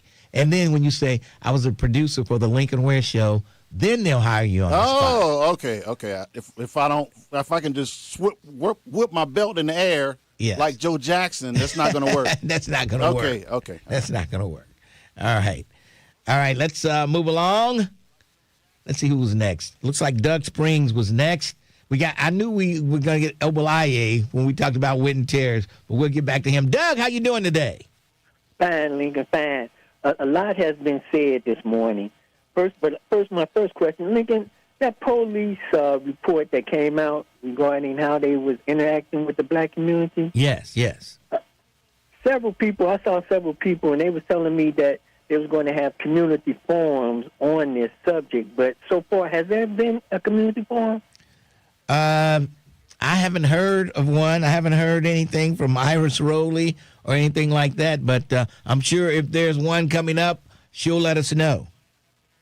Okay, because I talked to the brother from the NAACP. He said they was doing something. I saw the Reverend or Minister Leslie. She was saying that something was going to come up, and so far I haven't heard anything. And I'm interested in finding out what's going on.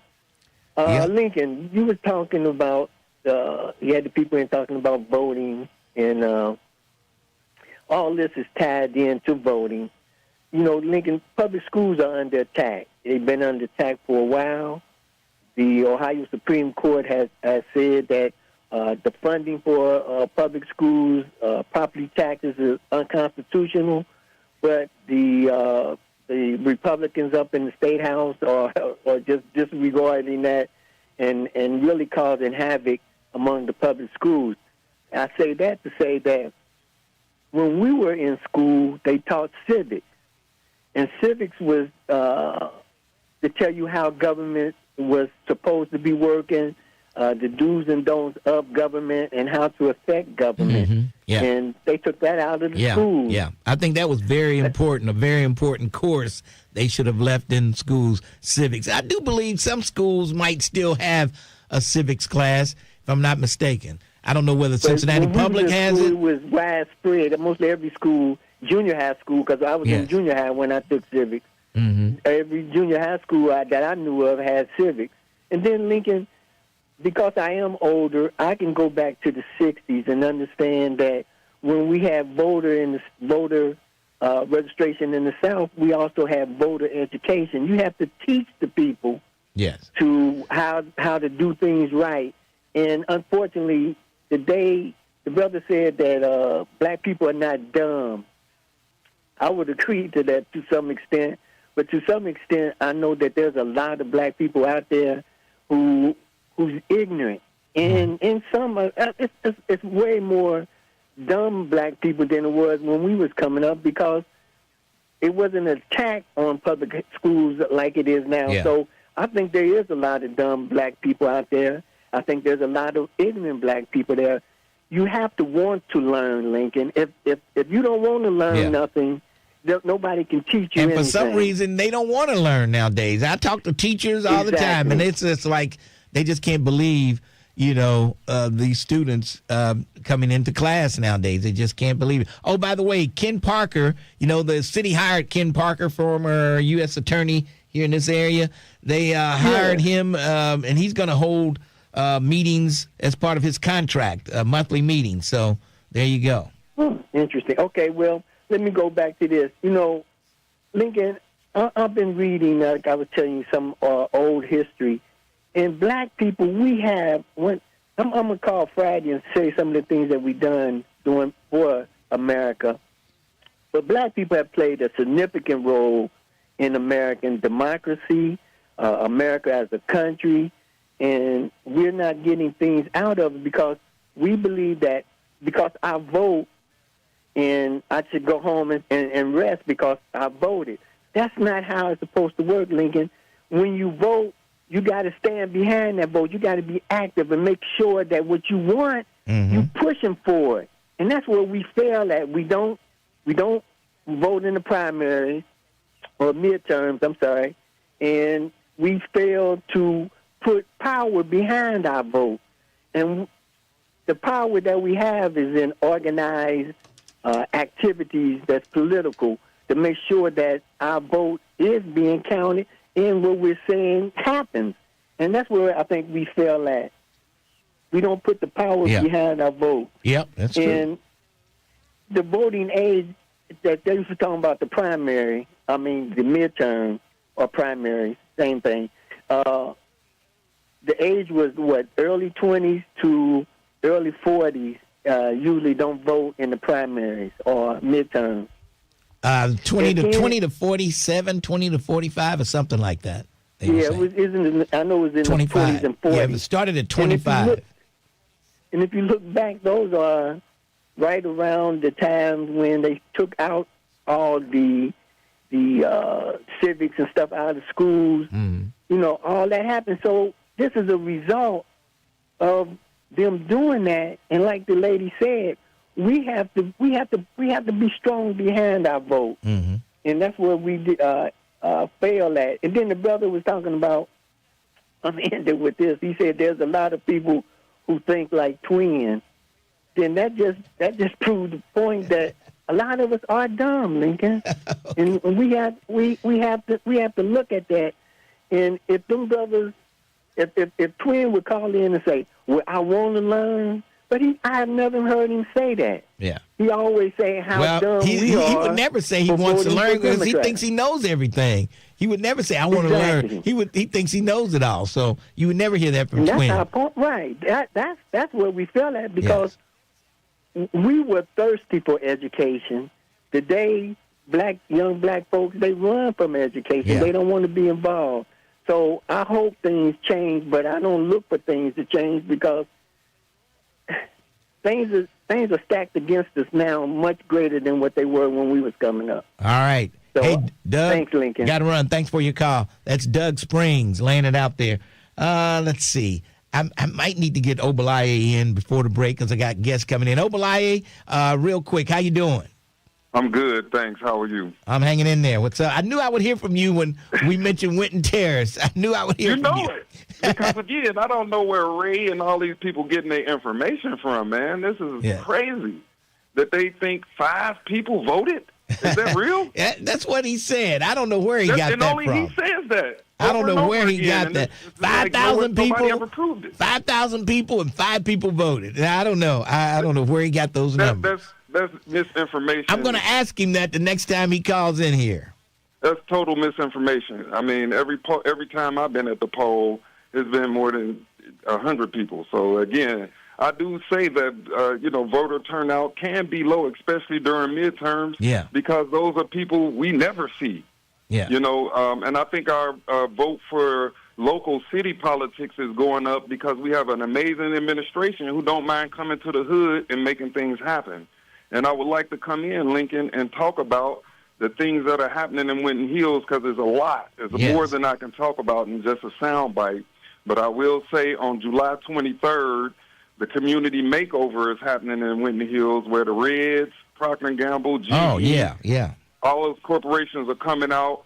And, again, that is not – they just didn't come out here because we out here doing nothing. It's things that we're doing that caught their attention, and they agreed – that this infusion of help is going to really put us on the road to recovery in Winton Hills.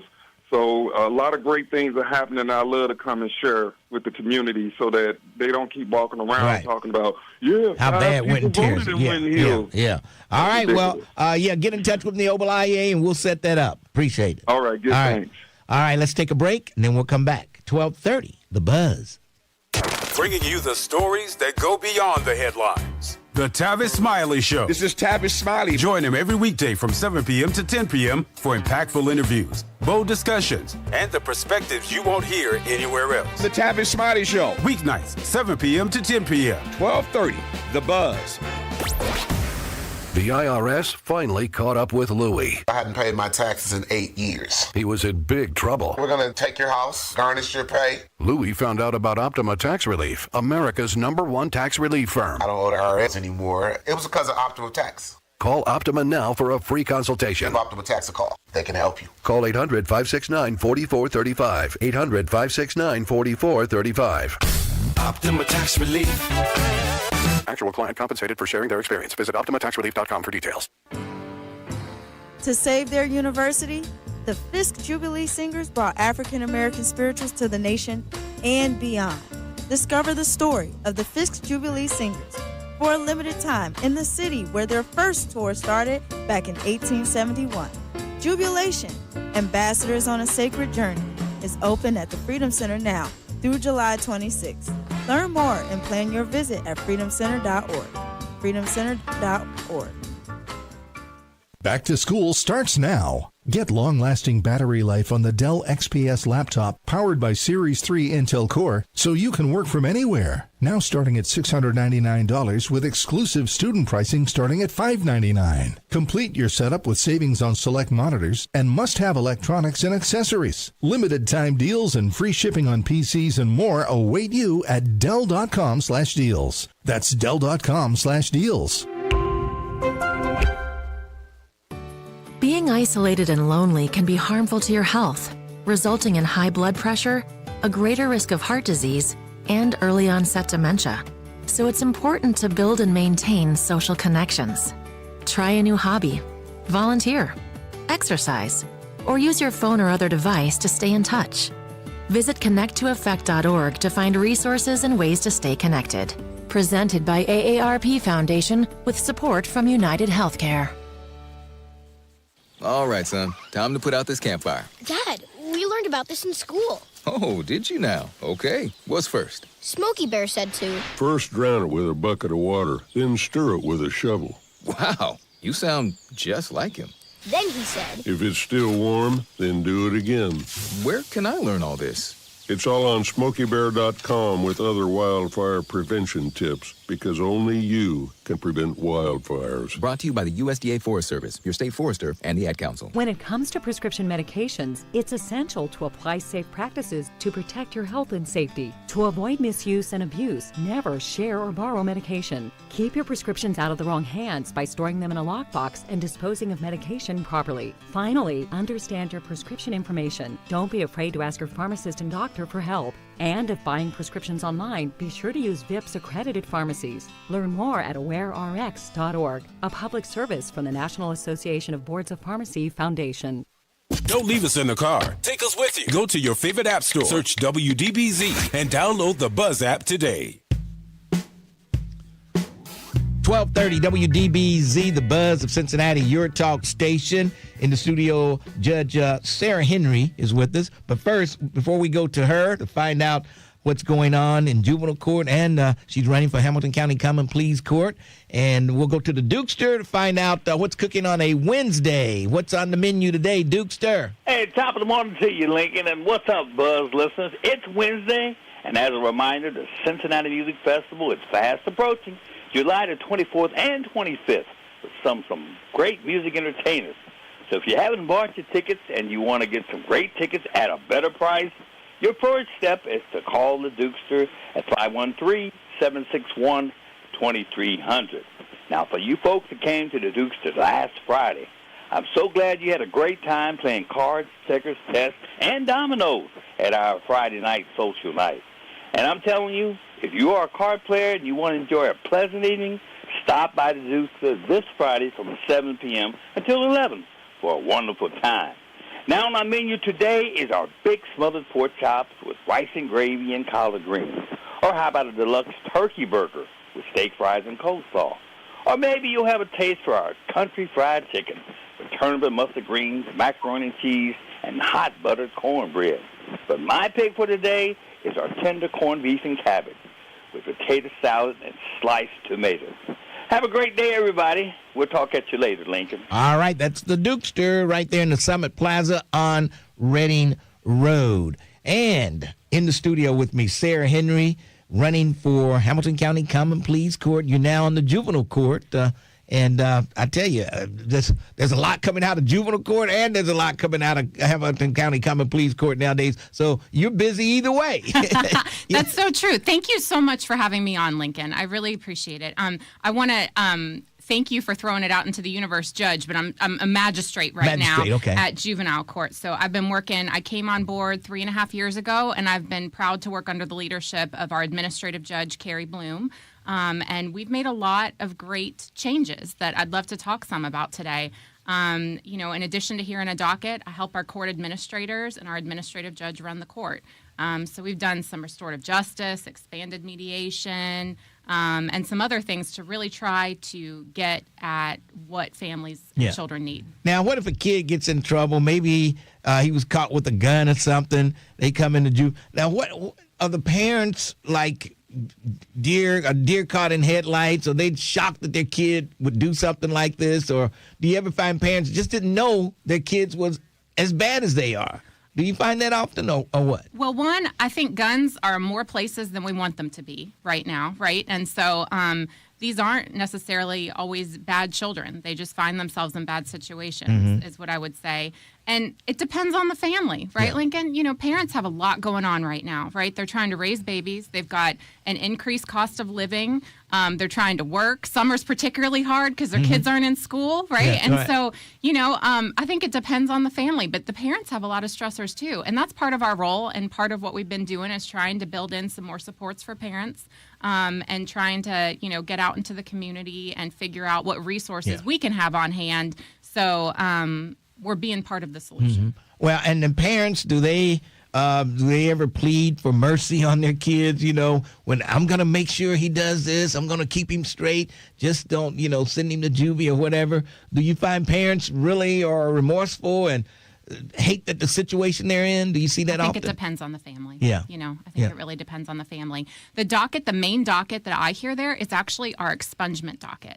And so on that docket, I am reviewing records of people who have gotten juvenile records. Okay. And so some of them that are coming back, some of them are kids because you can apply within 6 months of your case ending. But a lot of them, Lincoln, are actually adults coming back because their juvenile records have harmed them. And there's this misconception about juvenile records. Sealed. They're sealed. Yes. And they're some not of them sealed. are. No. Some of them are automatically sealed, but a lot of them are not. And, our court records aren't public in the same way. Like I could go online on the, clerk of court's website and pull up any, adult in Hamilton County and see down to speeding tickets they've gotten, right? That's not the case for juveniles.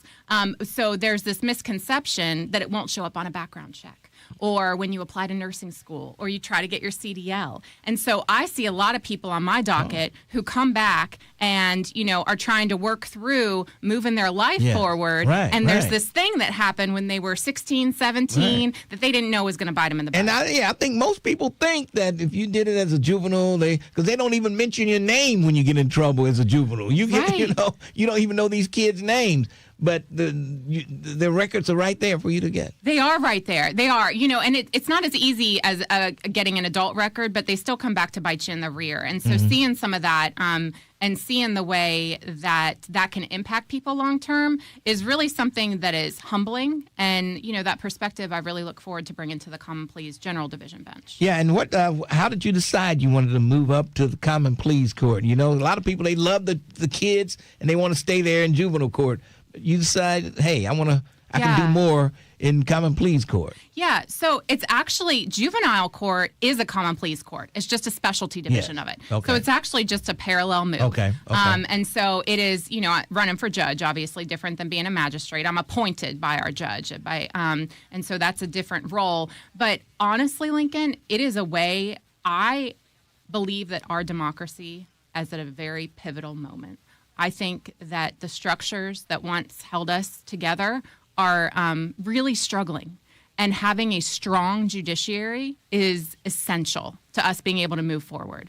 And so I know that I have a strong moral compass and backbone. And so looking at a way that I could help strengthen our democracy, that's why I'm running. That's it in general. And I know that, I've had a lot of experience representing felony clients across the river in Kentucky, and also perspective working at the Children's Law Center, and now at juvenile court. So I think having that depth of perspective is going to help me see the full circle of, it's not just that one person in front of you, it's the impact that it has on the community and the family. Well, judges have been taking a lot of heat here lately on a lot of them not giving the, bail, not setting it high enough, and the person gets out and commits another crime.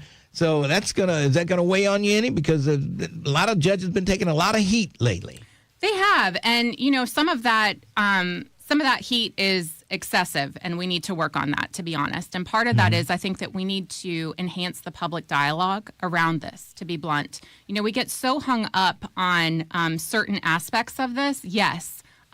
Bail is to ensure that someone reappears. But we have to remember, when someone's charged with something, they are just that, charged. We have the presumption of innocence. And we know that many people end up being charged, end up being arrested, and in actuality, are exonerated down the road, right? So we know our system's not perfect. But looking at the actual harm that happens, and we get so hung up on, recidivism, like someone is allowed out on bond, right? And because they're given a bond amount that they can post or something else, right? And if they commit another offense, that's what we see in the headline, right? We're really good at measuring that because that's easy to measure, right? We know that. And that's like a sound bite that we can just all grab onto. People want to hear that. Right. What? No, totally. The judge did what? He did what? Exactly. It's enraging and it's easy, right? It's easy to digest. But one thing that we're not great at measuring is the harm that's done when we hold people pre-trial. Because our court system's not fast. It's really not. We're doing all we can to move things along, but it takes a long time. They lose their job. Yes. They can lose their home. Yes. All kind of things can happen. So we're pulling employees, parents, we're pulling people out of the community and holding them at our expense, right? And that's really, it's not as easy to measure. It's not as easy to measure. But we all know that harm is happening. We need to talk about that more. And I would say even beyond that, even beyond the individual harm that we do to people when we hold them when maybe we don't need to. And maybe we could have, thought through and been a bit more, thoughtful about setting the bond? I mean, if a guy has a domestic violence charge, okay, he's living with his wife and kids, and something happens, and they get into a fight. Cops come, arrest him, take him to jail. Okay, he's the breadwinner of the house. He's in jail.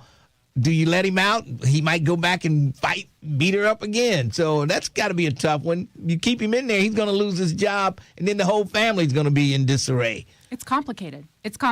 But what we need to do, and why we have people sitting on the bench and not some AI, is because we need people to think through those hard things, right? And every situation is different, And so I think a lot of our public dialogue around pretrial release is really, it's too centered on that one piece.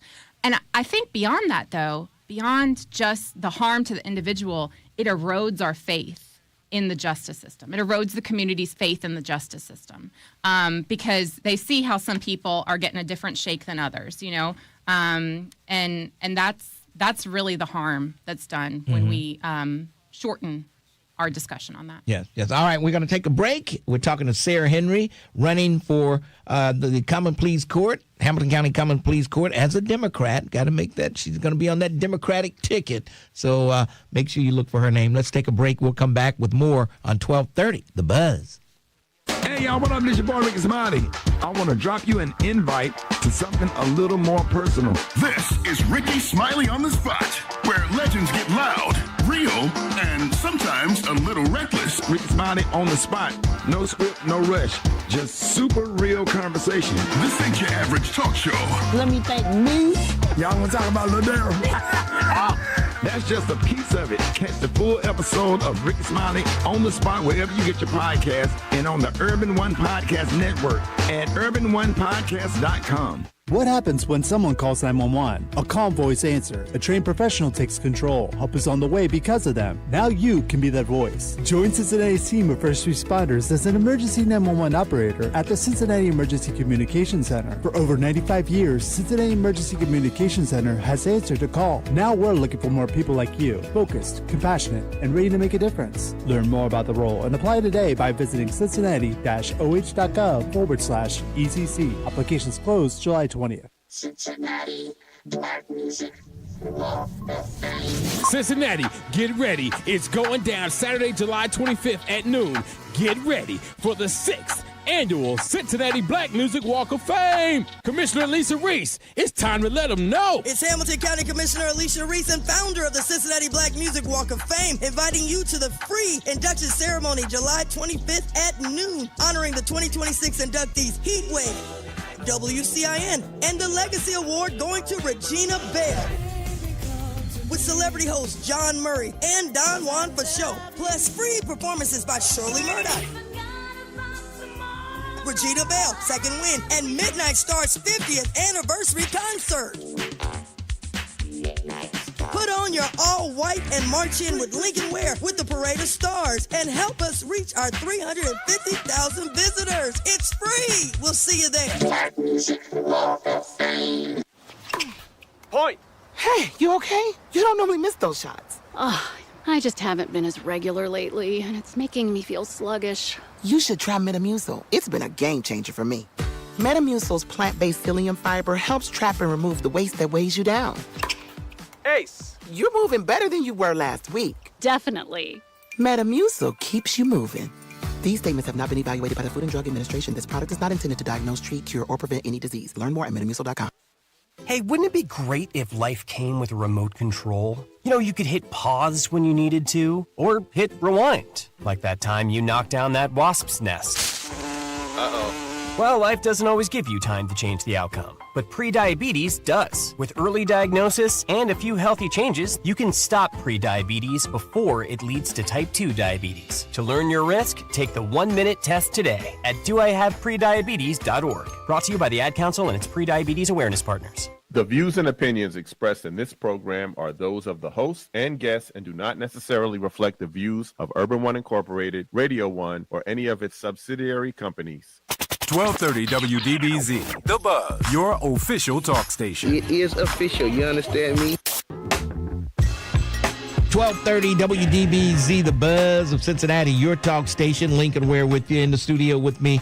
Sarah Henry running for Hamilton County Common Pleas Court. She's now in the juvenile court, magistrate in juvenile court. And I hear the library has something going on with the kids now. Yeah, that's been a great partnership that Judge Bloom has set up and launched. You know, we previously had staff of ours reviewing library books, and now we have the library right on hand to provide us with a rich source of material. They partner with our English teacher that's there, and kids get the experience of checking out books right there. So they check them out in English class, bring them back to their pod, and so it gets them, you know, like just the summer of engagement that we've been touting at juvenile court. That gets them up and going, and knowing that that's a resource for them in the community. And they also, reading's amazing, right? Like, and I don't know. It's just hard for me to visualize these kids. You know, you get the impression they're so bad, and they're, you know, sitting down reading a book. But it's different once they get in there, I guess. I don't know. It can be. You know, we have some of our children don't know how to read, Lincoln. And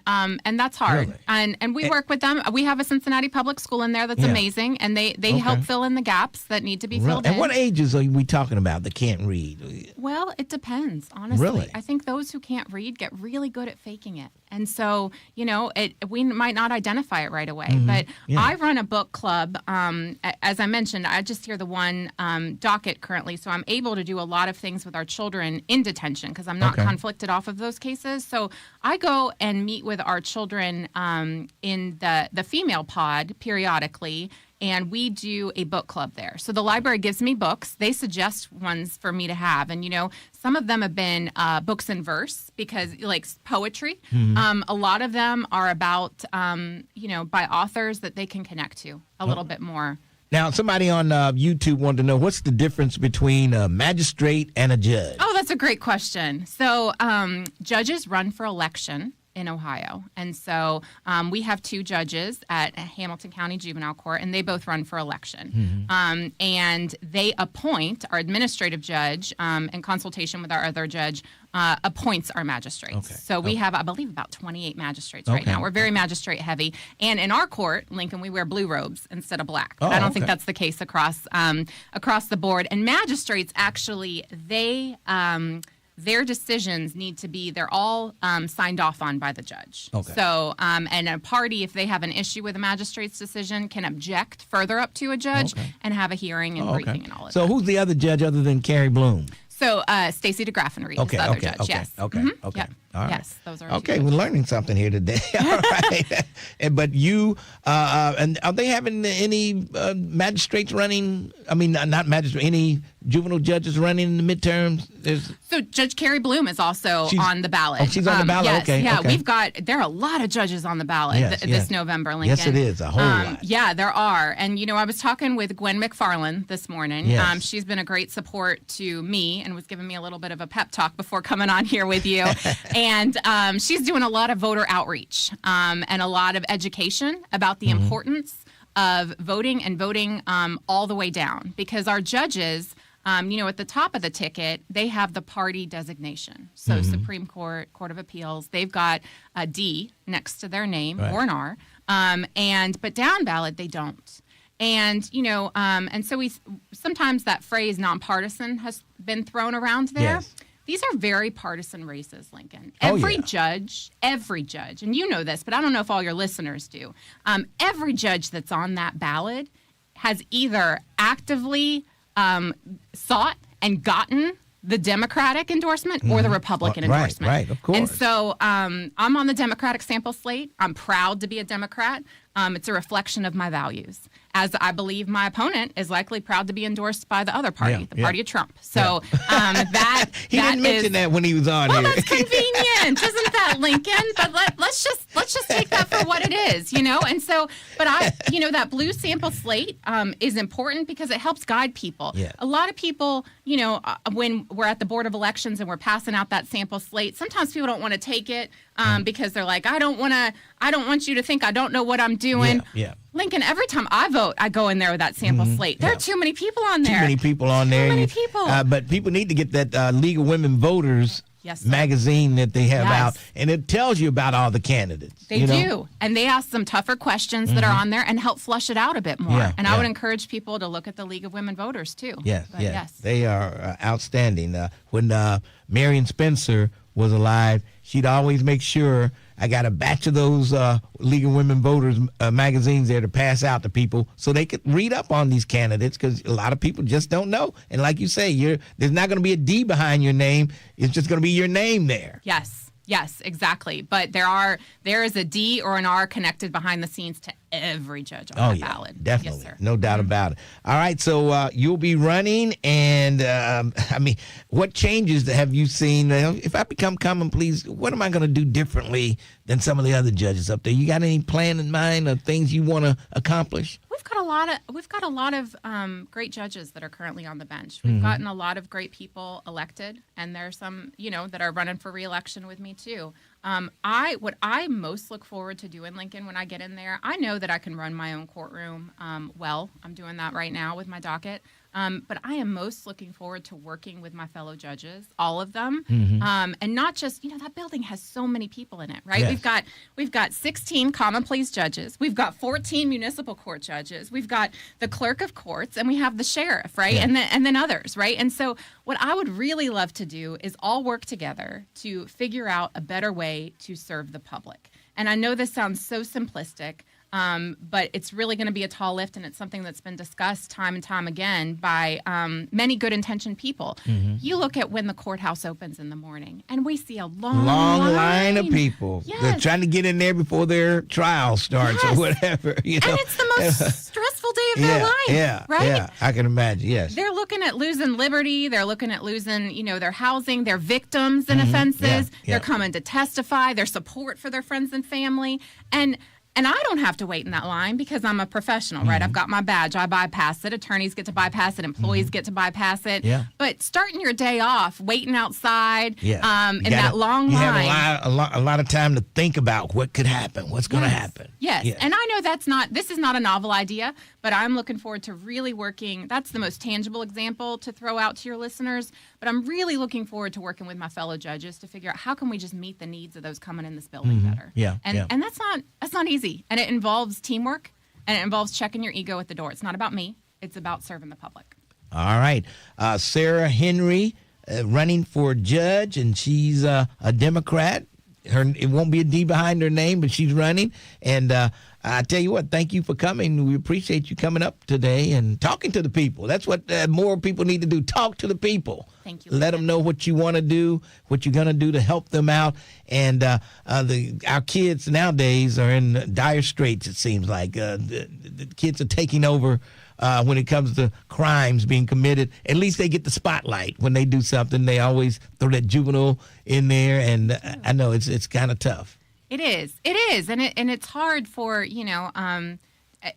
juveniles are often an easy scapegoat for some of the things, right? Yes. Because they can't talk in the same way. Their cases aren't public in the same way. To our point before about my expungement docket, and so it's an easy scapegoat for stuff. And it really, juveniles are a product of all of our communities and families. So that's really on all of us when we have the urge to do that, we need to look in the mirror.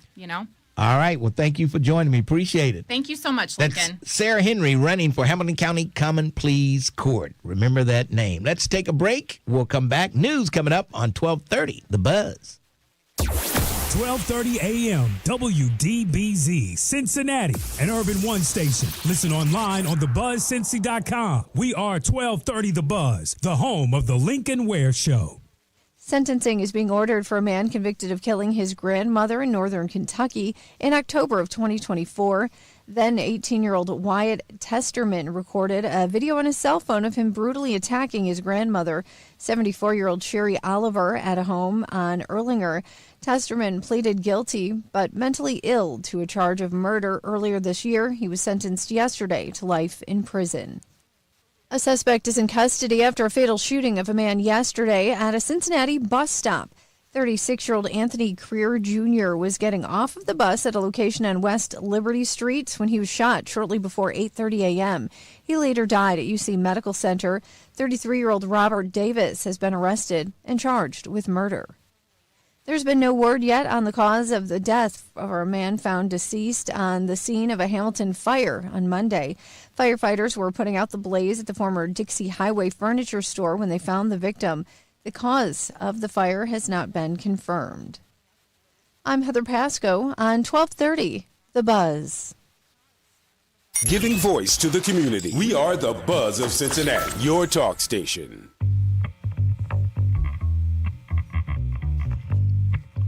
Tighten up. My name is Archie Bell and the Drells from Houston, Texas. Yes. 1230 WDBZ, the Buzz of Cincinnati, your talk station. Since we have to play this YouTube music, I try to kind of turn it around a little bit. You know, I have to make the best of it. And if I hear a song that I kind of recognize, I might throw some words in there. You know, what can I say?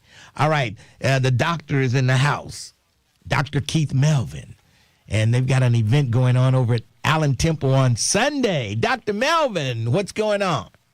Hey, Lincoln, thanks for taking my call. My brother, Sunday, the Bomb in Gilead, which is a national organization, is having a health forum this Sunday where they'll be breaking the silence and sharing life-saving updates about lung cancer.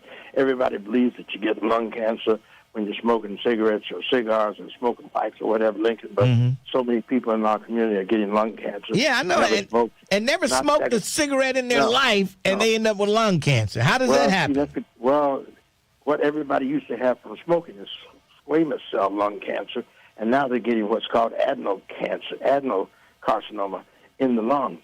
And that's one that you see that's similar in your GI tract and other places. So now you get that in your lungs, so you don't have to smoke to get that. And so this Sunday, on the 12th of July at Allen Temple, they're having a program that's immediately following the church service. Lunch is included. It's free, open to the public. And so that health forum is something that we should all attend so that we can get some information. Yes, I will say this about your regular list of Doug Springs. I've been doing men's health ministries at churches, and Doug Springs was at the last one I did at Faith Temple Ministries over on Rockdale. Okay. And he was there just getting some information that he needed about his own health, about diabetes, hypertension, cholesterol, prostate cancer, and so forth. So Doug stays on top of his game. He's in his 70s already. You and I talked about it. When you hit 70, it look like all bets are off. Something's going to happen. Yes. Something's going to happen. Man, it looks like this decade of me being 70 is going by real fast. My next birthday, I'll be 77, so it's going by too fast, I'm telling you. Yeah, well, at least you're still on the wake-up list. Yes, and, along that line, Lincoln, tomorrow I got to go to University Hospital. Never been in that hospital before as a patient, and I got to go there tomorrow because I got this cancer on my stomach, and this specialist there is the only one in town that knows how to do this one procedure, and if you do this procedure, I should be able to recover from this particular cancer. This is my third cancer, Lincoln. Jeez. My third cancer, the second one this year. The other one was where they removed my kidney 3 months ago. So I'm going in university tomorrow. I'm going to have this cancer removed. I'm praying and hoping I'm going to come out like $1 million man and the bionic man or whatever. And so when you'll see me, you'll say, yeah, Dr. Melvin made it through another cancer. Man, I tell you. Now, how does it feel with only one kidney? Do you feel any different with one kidney, or it just feels like you felt when you had two? Well, it's been 3 months, Lincoln, and I will say this.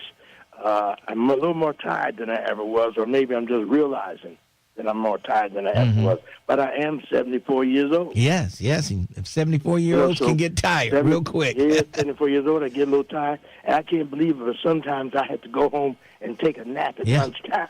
Oh, yeah. And it just hits you all of a sudden.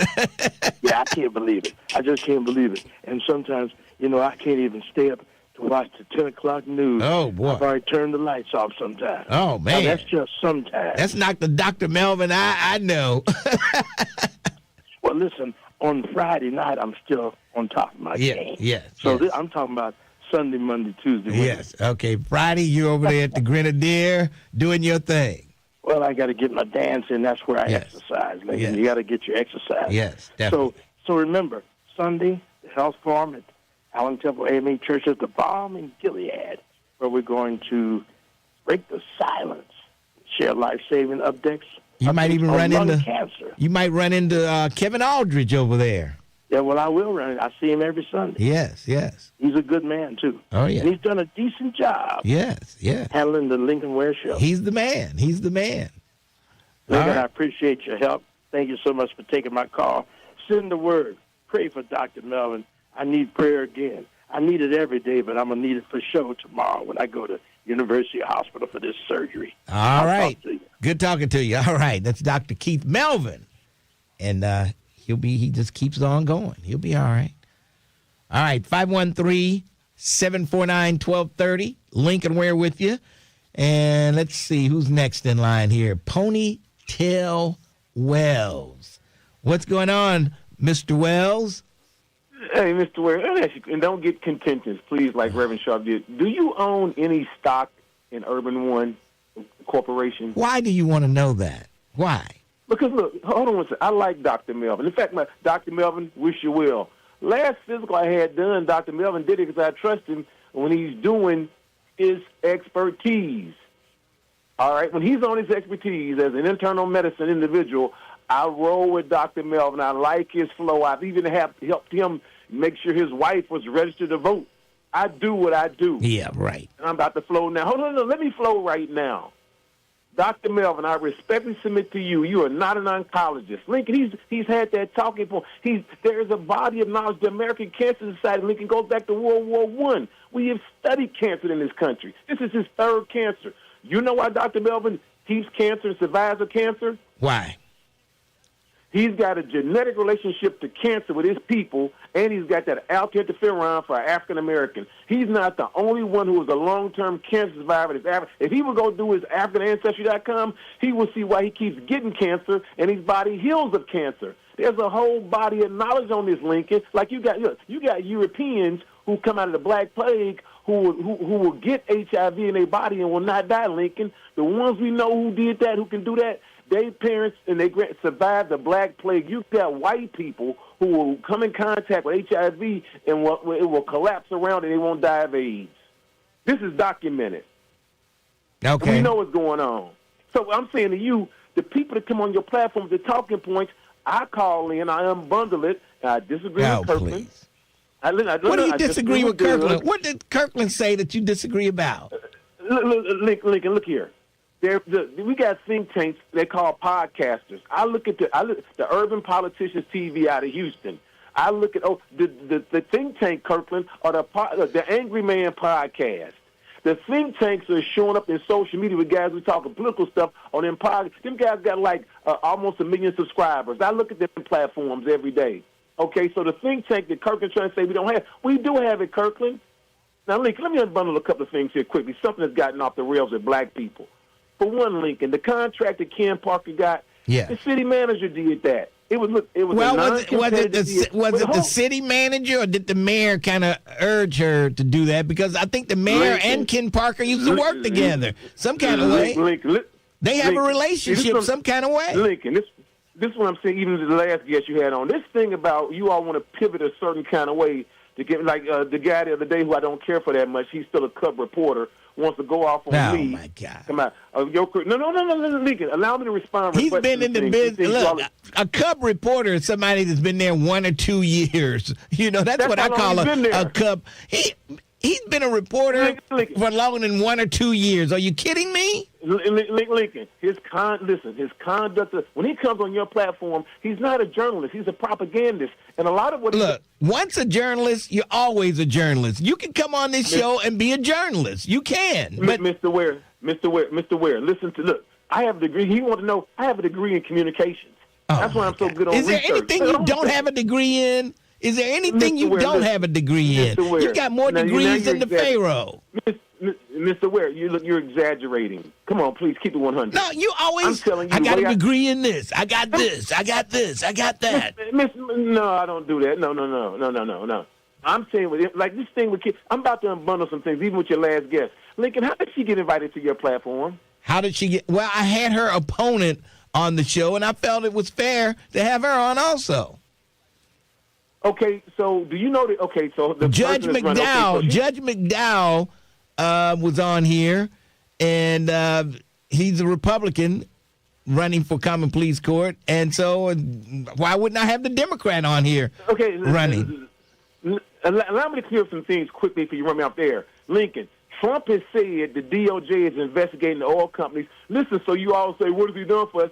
The man is on record. Everybody say you're hating on Trump. He says gas should be at $2.25 a gallon based on the flow that's coming out into this country. Who said that? Who said that? Look, listen, please listen. Who said that? Why you listen? It's a simple question.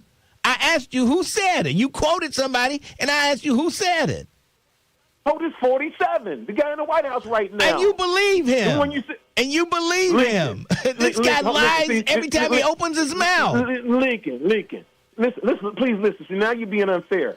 He's quoted by saying it should be at 220. Listen to me, sir. He says a lot of things that make no sense at all. Look here. See, now we're having a people's conversation. You want to be silly about it. No, I'm just telling you, you can't believe everything Trump says. I mean, it's on record. He lies a lot. We've got proof that he lies. Mr. Ware, he said it. J.D. Vance is in the room. He's saying the flow of gas and the DOJ's invest. He says the petroleum companies are price gouging now. He says, I think it. Listen. It should be $2.25 a gallon. We're going to investigate because of the flow that's coming out. Okay, that sounds good for him to say that. Oh, man, he's the one that causing the gas prices to go up. So naturally, he's going to say something that he can come out looking a little bit better than he did. He's going to say anything like that. Hold on, Mr. Ware. How can you be so dumb to believe this stuff? Mr. Ware. Oh, see, when we get, what's amazing, I get with fact on a conversation. You have no facts. These are not facts. These are just something Donald Trump says, and we all know he lies a lot. So why believe him now? Mr. Ware, okay, let's look, these SNAP benefits. Why are we, one quick overarching question. Why are we having a reconsideration on SNAP benefits? We're having a reconsideration on redistricting about these congressional districts. What's the core reason for that? I have no idea. I have no idea. Here's the reason why. Listen. The open border situation that you all say, oh, they're doing what they should do. They're working. If you come in this country in illegal, Lincoln, we are having to pay on services for our tax dollars where people are coming in not working. They're getting health care. They're getting food. They're getting housing. Universal daycare, you all voted for in 2016 as an overarching try to push Hillary in there. The people in this country are not paying, and we're paying more. Where are they? Okay, somebody crosses the border illegally. They come to, say they end up in Cincinnati. Okay, where are they getting free housing? Where in the hell are they going to find free housing? Mr. Ware, listen to me. We debated this with the woman Laura Bruner about buying that last group. I said, well, you're just jumping around. You won't answer the question. I'm going to let you hear something that Kevin Aldridge didn't let you hear. You didn't hear the dial tone with him. I'm going to let you hear the dial tone. Thanks for your call. Unbelievable. He's jumping. I asked him a question about an illegal coming in the country. Where are they getting free housing? Then he goes to Laura Brunner buying up all these housing to sell. They're not giving that housing away. They're selling it. So what is he talking about? Oh, my God. Let's take a break. We'll come back 12:30, The Buzz. What's happening, good people? It's your cousin Trip Fontaine, and this is the Trip After Dark podcast. Oh, Jesus Christ. That fool. Oh, boy. No, when I hang up on somebody, I get sick and tired of them not answering the question. There is no debate. When I ask him a question, he never answers it.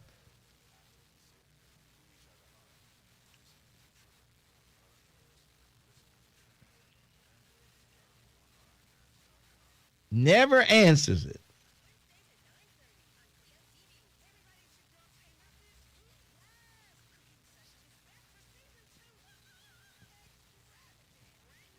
When Kevin hung up on him the other day, Kevin didn't give him the dial tone. I don't think Kevin knew how to do the dial tone. He needs to hear the dial tone.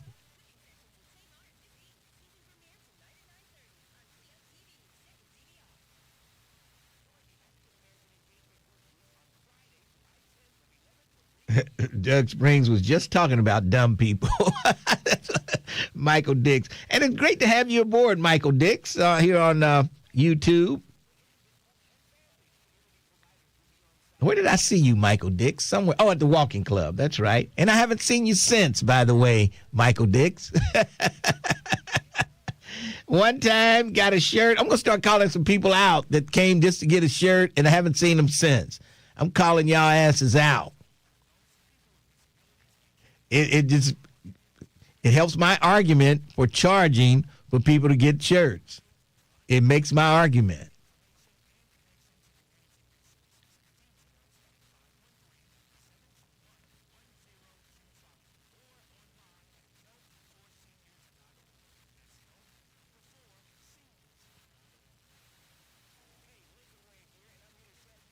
Yeah, that's what hanging up means, Tim Heidel.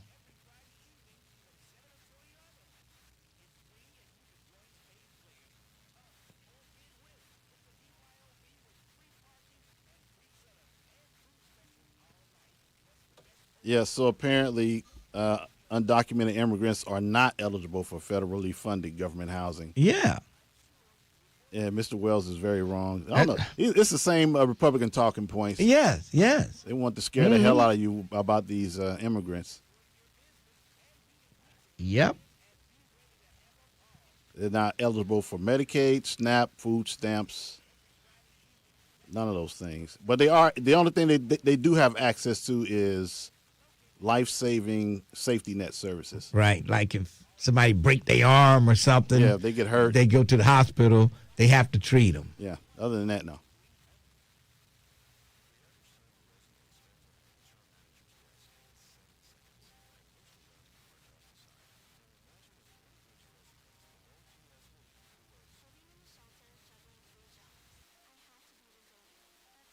I handle every project I get. Discover new ways to develop great talent at gradsoflife.org. Brought to you by Grads of Life and the Ad Council. Did you miss something? Catch the rebroadcast. Do it again. For the full schedule, go to thebuzzcincy.com.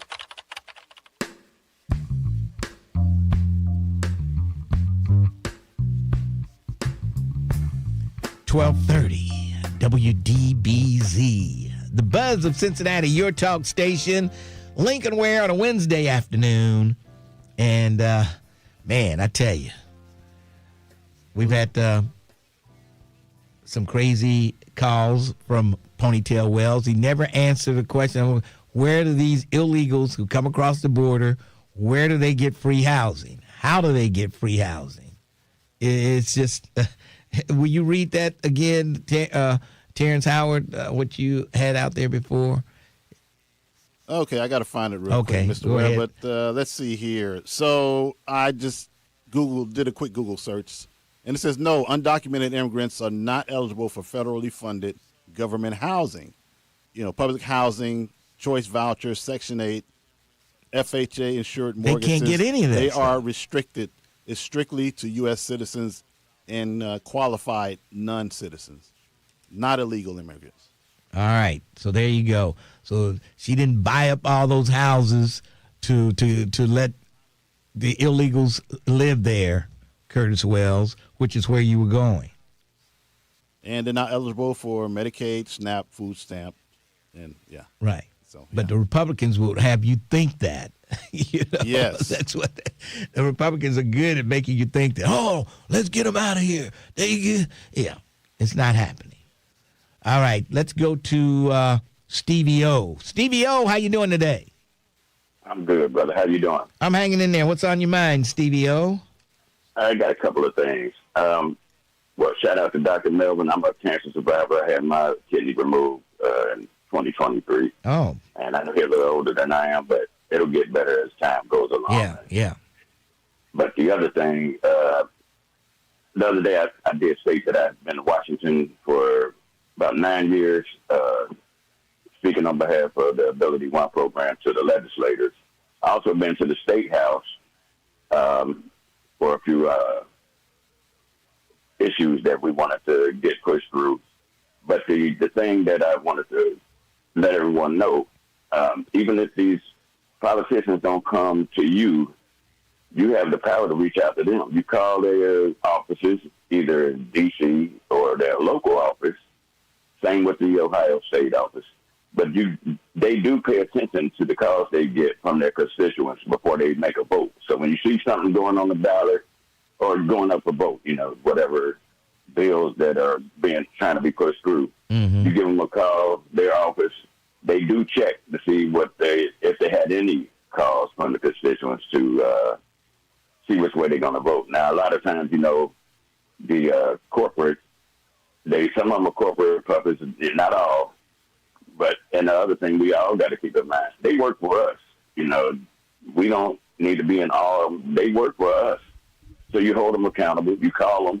You stay in communication with them, off and on, whenever you feel like, because once again, we pay their salary. Yeah. The other thing on that, for those who read, it's a book. It's called Slavery by Another Name. It's a black, I can't even recall his name, but he worked for the Wall Street Journal.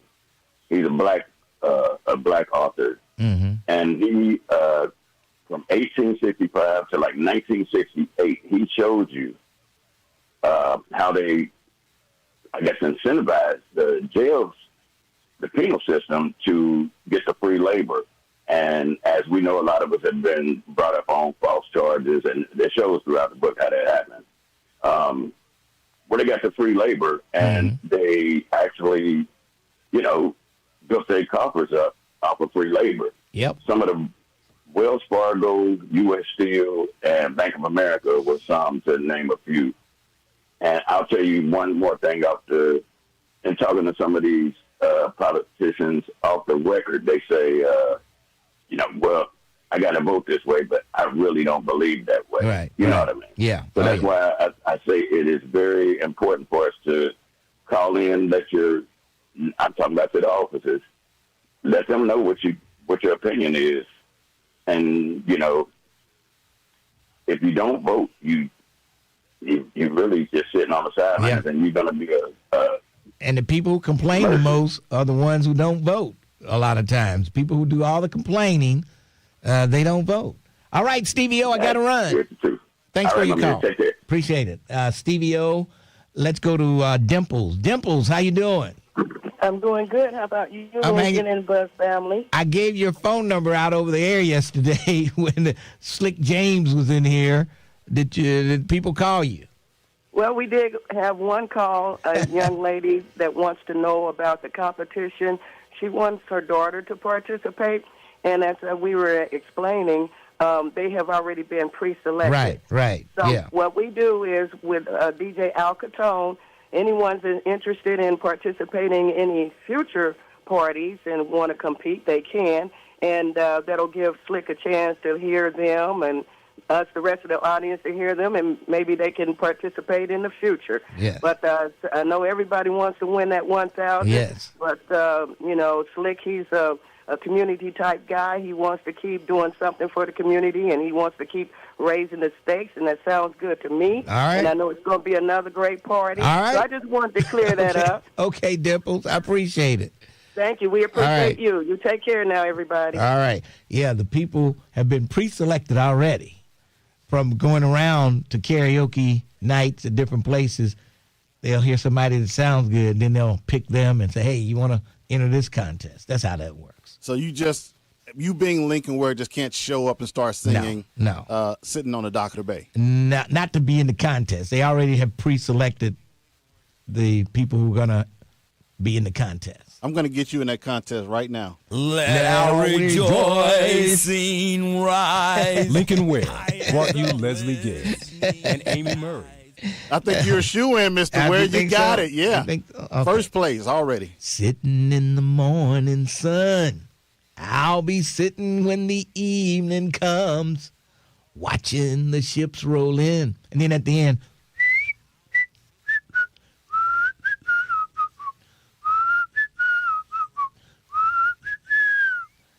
and there you go. Now, you might have to work on the whistle a little bit. Oh, okay. Well, see, I wasn't prepared for the whistle. You caught me off guard, but I really have that whistle going strong. Hey, don't forget, I'll be broadcasting live on Friday over at Corinthian Baptist Church for the Live Well Health Fair. Yeah. And it's going to be a lot of things going on over there. So come on over this coming Friday. I think it starts at 11, but I'll be on the air at 10. And it goes, I think it's from 11 to 3. Is that right, KZ Smith? Reverend KZ Smith? Yes, sir. 11 to 3, Live Well, Cincinnati. Just wanted to call in to encourage everyone to come out. Looks like it's going to be some rain. Yeah, I saw that. But there's going to be vendors inside and outside. So hopefully it won't rain during the time that we're there. But even if it does, there'll be people still on the inside. I really appreciate you coming, Lincoln. You know, whenever you're going to have something big, you got to bring in Lincoln Ware. So I really appreciate you, man, coming out and being a part of the Live Well Cincinnati. Yeah, it sounds like it's going to be a pretty big event. Can you give us a rundown of everything that's going to take place, all the vendors? It's a lot. You know, mainly it's dealing with health. Yes. I remember talking with Dr. Keith Melvin last year, and he said you can never have too many health events. And so it's mainly dealing with health. You know, we got the African American Engagement Work Group that's really given the event. It's a group that's come together as 18 churches dealing with addictions and suicide and mental health. Let the community know that treatment is available, accessible, and affordable. Pastor Donald Jones of Greater New Hope and I, we are the two team leaders. Executive Director is Danielle Jones Burgess. And, again, it's going to be a good event. We're going to have FC Cincinnati there. We're going to have University of Cincinnati, former Bengals, but also with different health agencies will come out. University of Cincinnati, as I called in the other day, they have the Affordable Bearcat Grant. Oh, yeah, you live in a household and you make less than $75,000, you can go to UC for free. If you're a first-time student going, you can go for free. And so, that's something we really need to take advantage of. But again, it's going to be a lot. United Way, Urban League. I mean, it's going to be a lot of people out for that. So, I encourage everyone to come out. Before I let you go, I heard you talk about down in Georgia when you was catching a bus or something. This was at the Greyhound bus station in Athens, Georgia. Yes.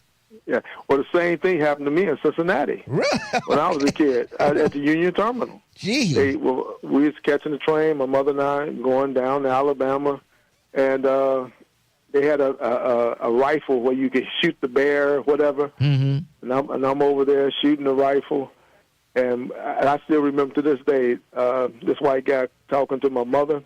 And he was nice. He just said, man, you might want to get your kid. I remember my mother, she just panicked. Came over and got me. And I didn't know what was going on. And mainly she told me when I got on the train, told me what was going on. Well, they didn't have a sign? They didn't have a sign there saying whites only? Yeah, I don't know. Again, I'm a kid. I'm over there. I don't know if I can read. I'm a kid. And probably wouldn't even understand what that meant anyway. But, so that was here in Cincinnati, and that just amazes me. We always talk about down south. Yeah. That was here in Cincinnati. Man, I tell you. But, again, Lincoln, good seeing you last night as well. Oh, yeah, I don't know if you talked to any about that. No, I didn't talk to any about it yet. I'm waiting to hear from Scotty on some things. But, I don't know. I mean, should we throw it out there yet? I don't know. I would say wait. Okay. All right. I would say wait. Okay. All right, then, man. All right. Thanks for your call. You Friday, then. All right. We'll see. 3. We'll be over there at Corinthian Baptist Church this coming Friday. Yeah, we got some news coming down the pike, but I don't know if we're ready to really announce it yet. It's probably not good news, but we'll talk about it eventually in the next few days for sure. All right, 513-749-1230, JB Ray Vernon, an innovator. Oh, boy, all coming up right here on 1230, The Buzz. Lincoln Ware is on demand. On demand. That's right. Listen to The Lincoln Ware Show when you...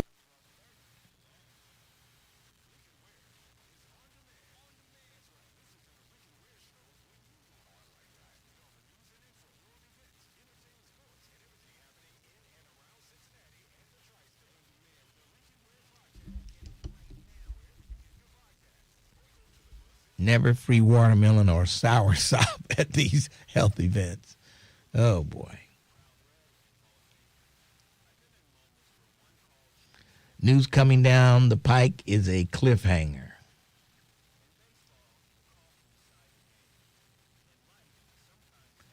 I can't believe they wouldn't let him shoot the bear with the little rifle. I mean, come on. I guess the little white kids didn't want to follow a black kid. Skin was on the rifle, hand touching the rifle. You know, they. Oh, boy. Y'all folks just don't know how black folks was treated back in the 50s and the 60s. But this was in the 50s. Well, according to Tim Heidel and other white conservatives that listen, we're supposed to forget all about that stuff. Yeah, right. I will never forget about that. Yeah, we're supposed to stop whining. That's something I have never forgotten about. Since, like I said, I just couldn't I was only like 8 years old. 7, 8 years old. This was in the 50s. They don't believe that things like that traumatizes us, I guess. Yeah. Tell the YouTube family, Lincoln. That's just like saying it on the radio.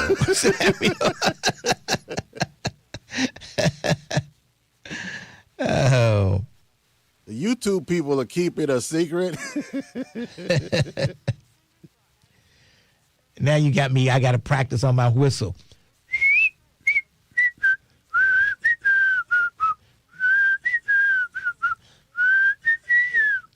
I'm getting there. You're getting there. You're getting there, Mr. Yes.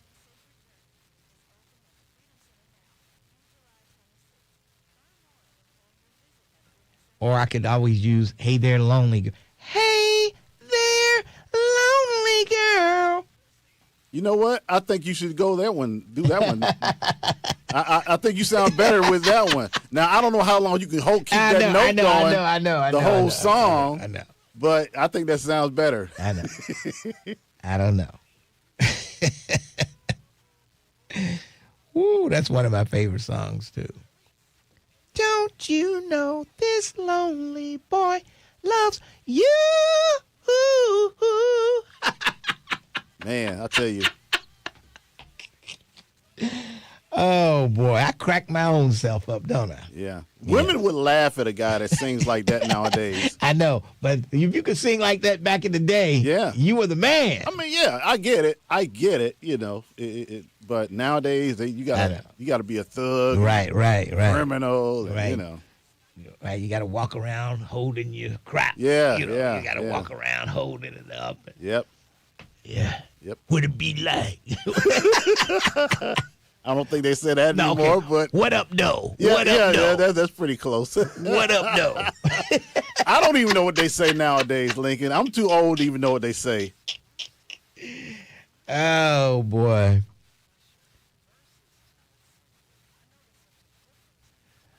Alicia said, my whistle is weak as hell. I just tried to whistle what Lincoln just did.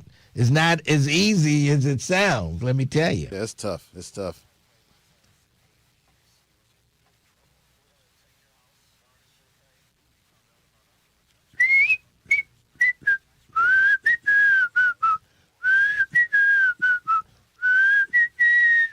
You're getting better. You're getting better. Yeah.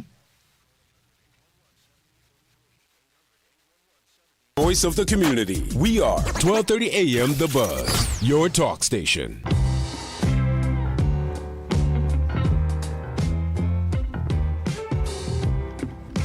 .1230 WDBZ, The Buzz of Cincinnati.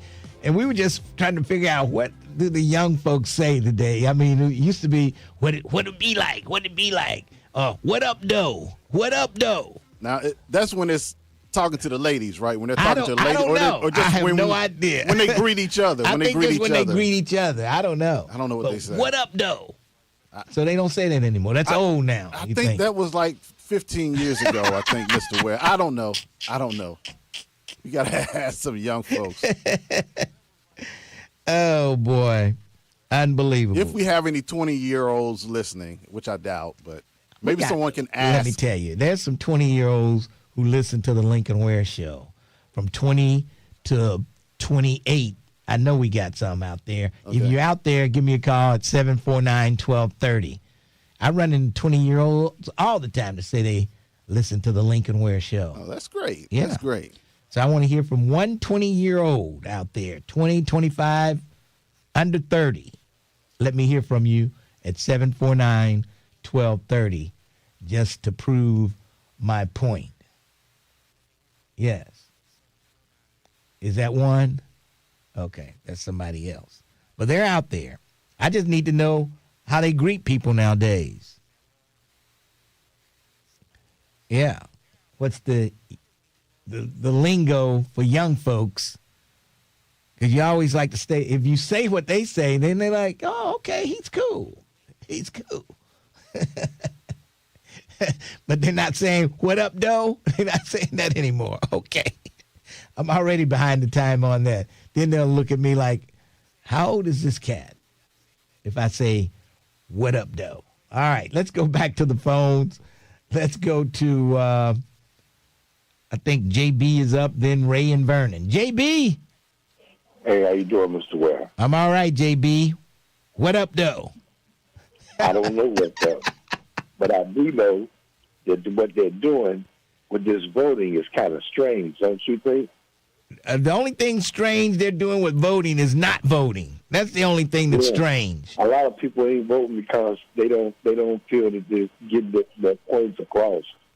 You know. Yes. I feel. You know, I think they should vote and keep voting. You know, I vote.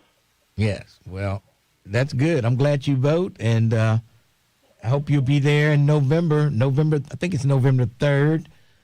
For the midterms, we need your vote. The midterms, yeah. So you think it ain't going to be rigged this time?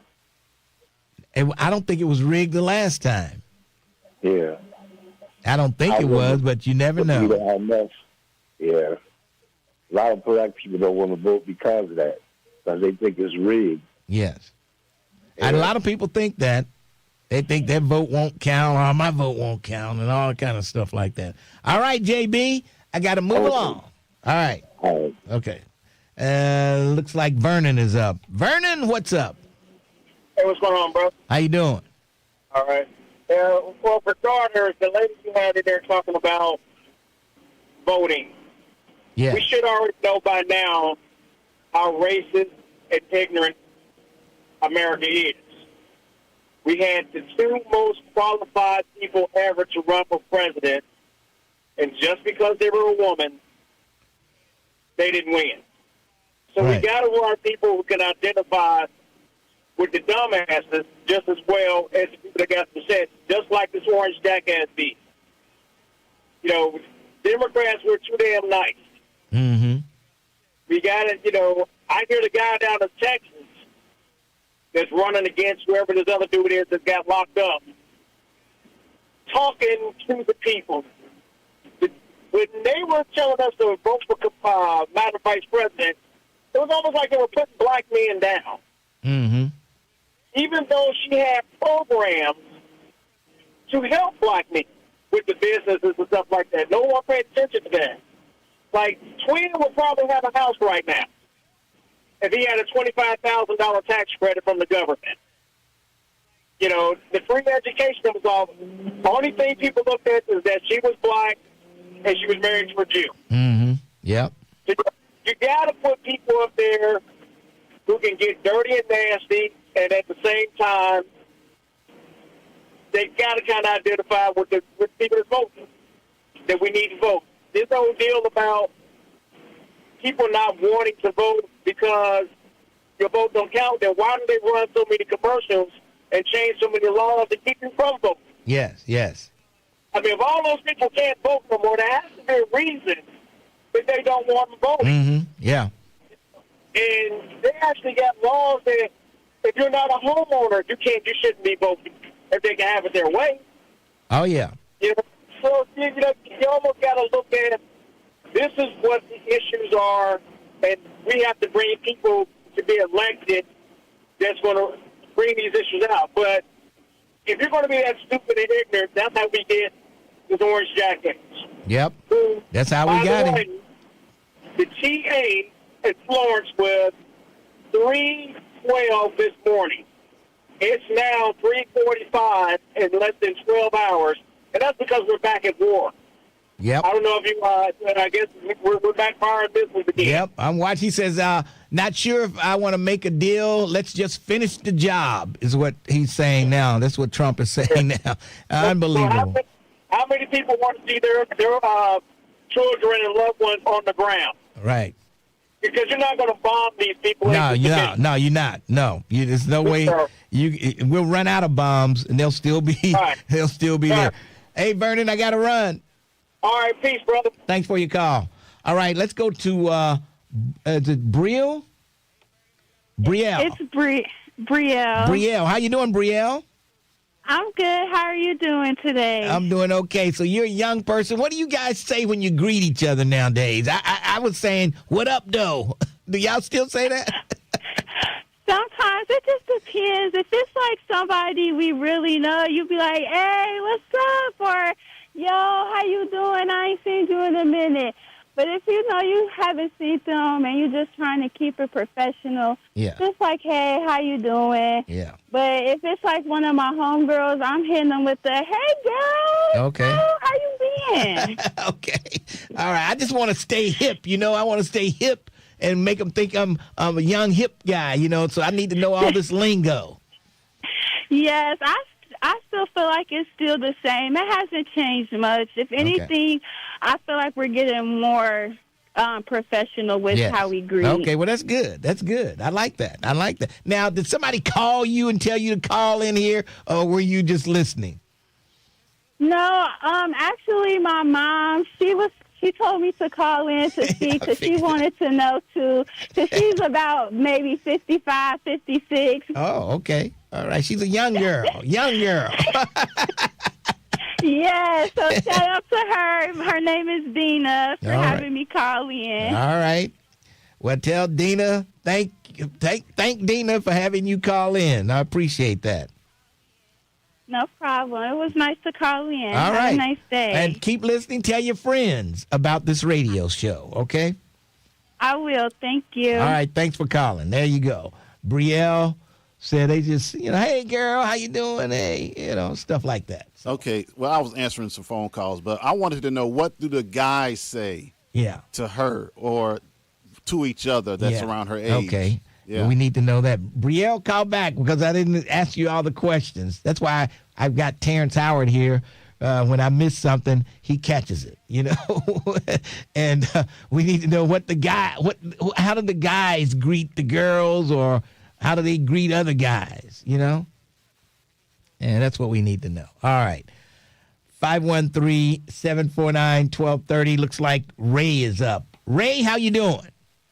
Lincoln, growing up, we had phrases back then. We had like, what's up, Holmes? Yeah. What it be like? Yeah. What's up, G? Yeah. My man. Yeah. What's happening? We had phrases. What's up, player? What's up, player? Yeah. Well, Lincoln, a couple things. Now, your guest was on earlier.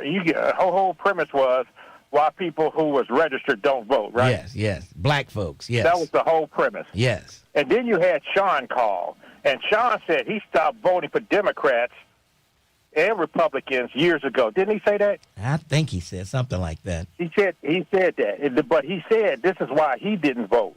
And he went into some other things, and then y'all started beefing him up. Yeah, go, boy. That's my man. But his whole thing is he didn't vote. He stopped voting. So you stop voting. Is this going to make your life better or worse? And so I can't believe even your guest was like, you need to be on PBS or something like that. When the guy said he don't vote for Democrats and he don't vote for Republicans, and this is why he don't vote. And your whole show was about registered voters don't vote. I don't know. I don't understand that. Well, I don't know whether I don't know if he put it exactly like that, Ray. I'd have to go back and listen. For Democrats because I guess they're not giving him. They're not doing anything. And then what you were saying, they're not showing up. And she was saying people need to show up, not just a week before election day. Is that a reason why not to vote?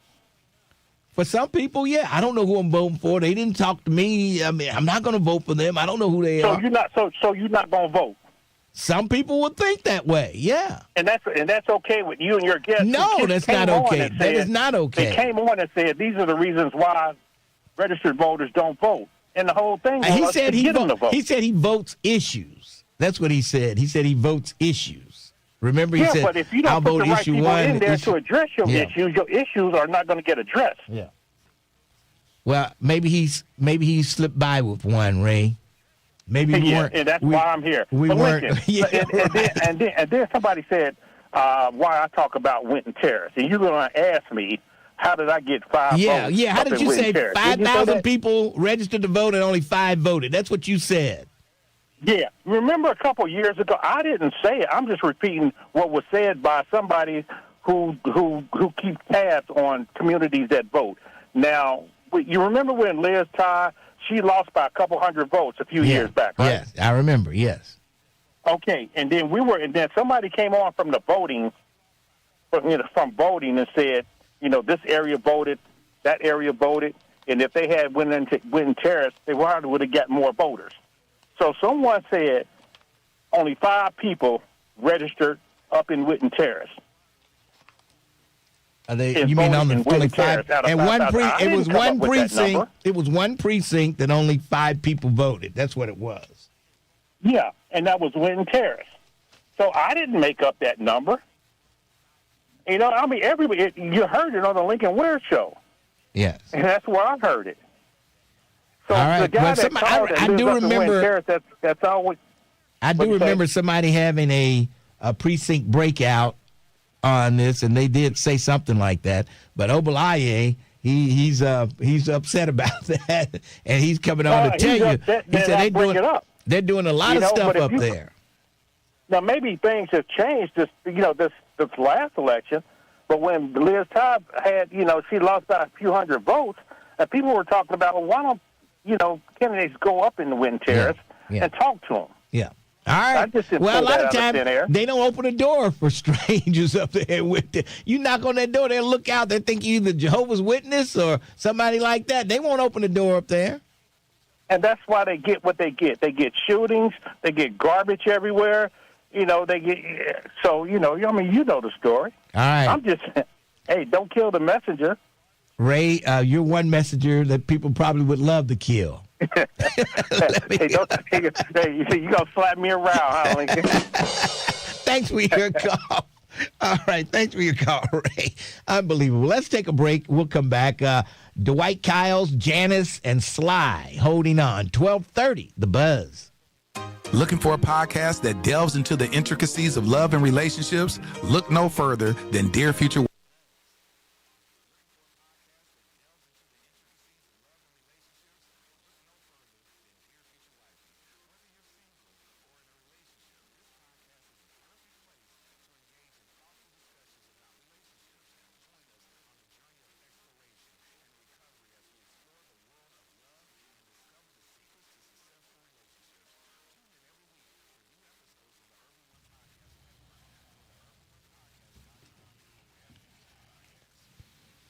All right. I was going to say, go grab Sonny. She's like...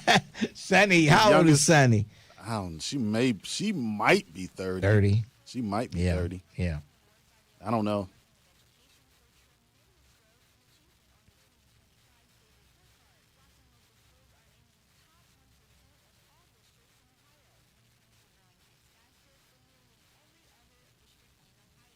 Unless we got any interns working today, any from promotions. I don't think they come in on Wednesdays. Oh. I think it's Tuesdays and Thursdays they come in, unless there's a remote. Well, this place used to be full of interns, man. I know it. Sheesh. Yep.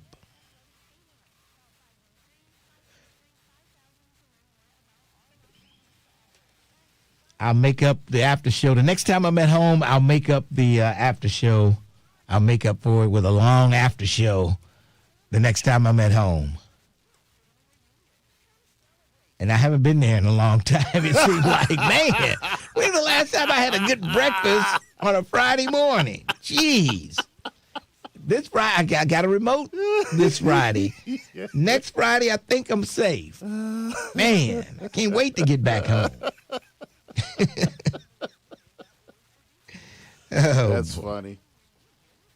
Man.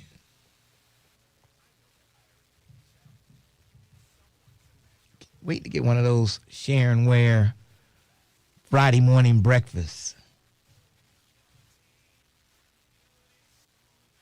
No, the after show will not be 2 hours long. Yeah. Lincoln will be back, wrapped back in his chair maybe sleeping. If I have a good Crown Royal, maybe I have to take a couple of hits of Crown Royal, and then I might talk to you for 2 hours. Just fall asleep and take a nap. Yeah. And everybody be Where watching is the you sleep. summer end extravaganza going to be held this year, Lincoln? The Soul Classic Day Party is going to be at the UAW out there on Reading Road in Evendale, the UAW Hall.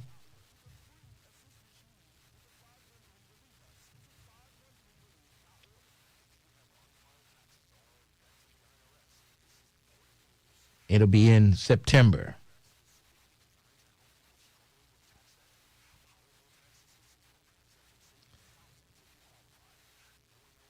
The Betting Public Sports Show has a birthday today. Fame. It's got a birthday.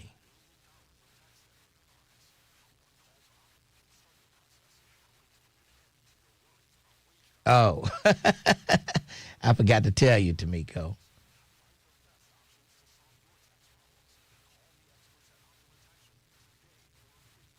It's going to be in September.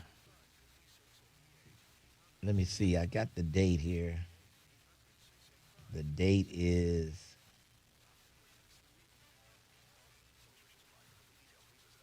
September 12th. Put it on your calendar.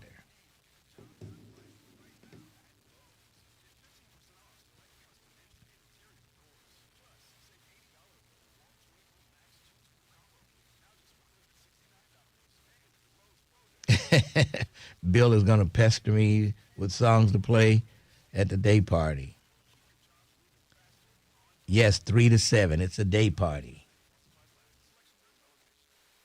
$12:30 WDBZ. Lincoln Ware, Wednesday afternoon. We've been talking voting and politics all day long today.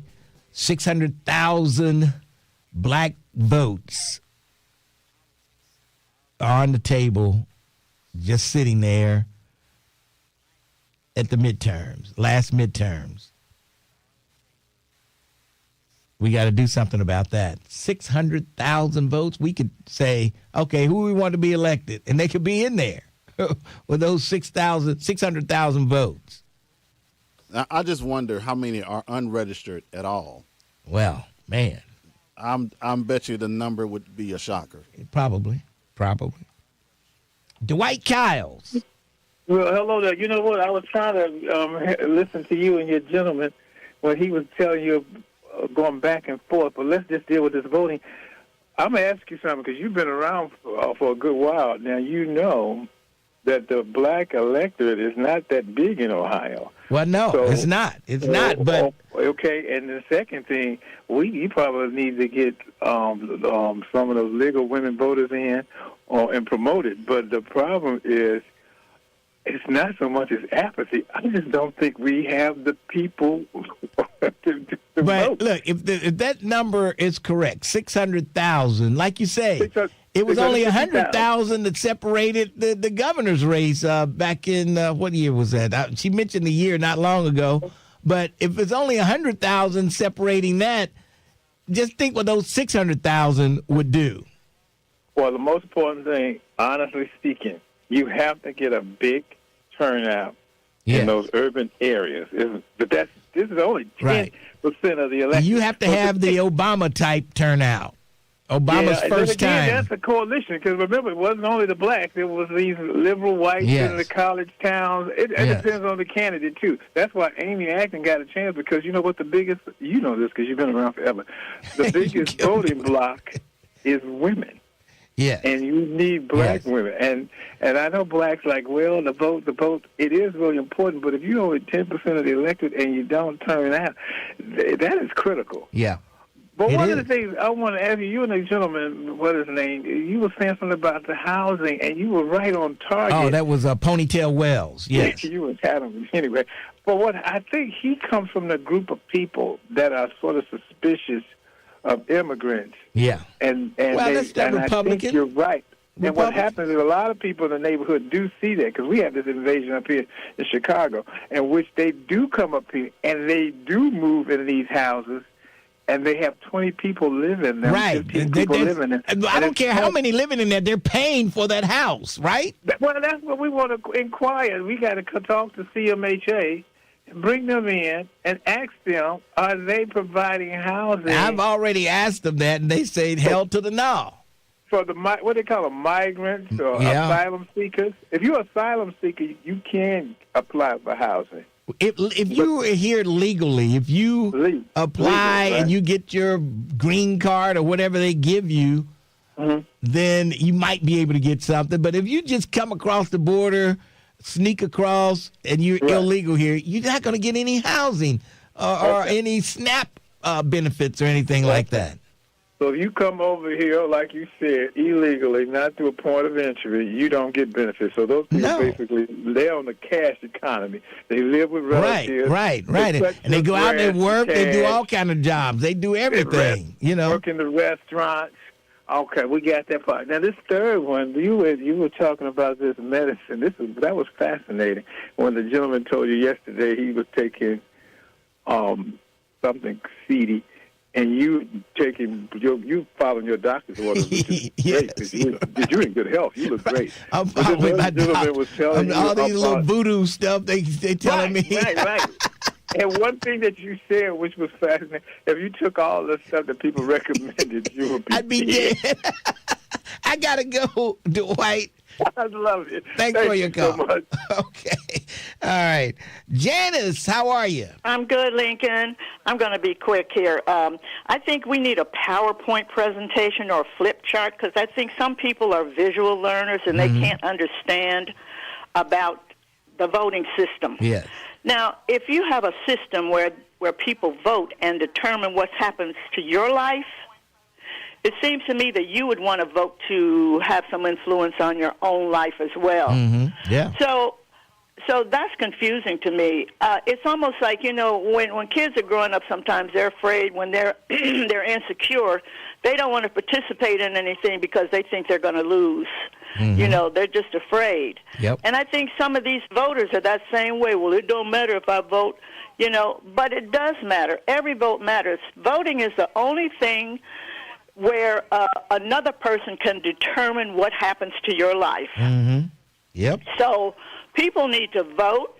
I mean, and the mere fact that they've practically taken our right to vote away, and they're trying to take it away. Now, when it's totally taken away, you can see people out in the street fighting for the right to vote when they won't even vote now. Yep, you're right. So I hope they understand that it does matter. Your one vote could matter, and everybody else gets to determine what happens to you except you. There you go. Janice, good talking to you. Take care. All right, that's Janice, and it's always great hearing from Sister Janice. Yes, Sly, we're going to let you wrap it up today. What's going on up in D-Town? Welcome back, Lincoln. When you get the opportunity, check with your Dr. Google and ask where the origin of "What Up, Though" came from. I'll tell you. That was a Detroit greeting that started by a disc jockey by the name Marvelous Marv Johnson, who later became a Wayne County sheriff. Okay, and that started around 1983. All right. Okay, secondly, the guy that was talking like an auctioneer. Yeah, oh, God. Look, I'm almost out of time. Go ahead, real quick. What about him? When you hear people complaining about us always talking about Donald Trump, those are the ones that their feelings are being hurt because they were the ones that supported Trump. Yeah. Okay, and I'll close with this here. If anybody ever gets gas from one of those Trump gas stations, you better get a receipt because that gas is going to get watered down and you're going to blame Obama. Probably. Have a good day. All right, thanks for your call. That's going to wrap it up for me. And I'll see you tomorrow morning, 10, right here on 1230, The Buzz.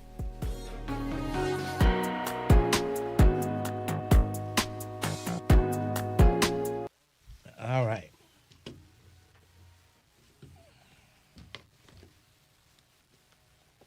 I'm out. Early exit. I got to go. Early exit.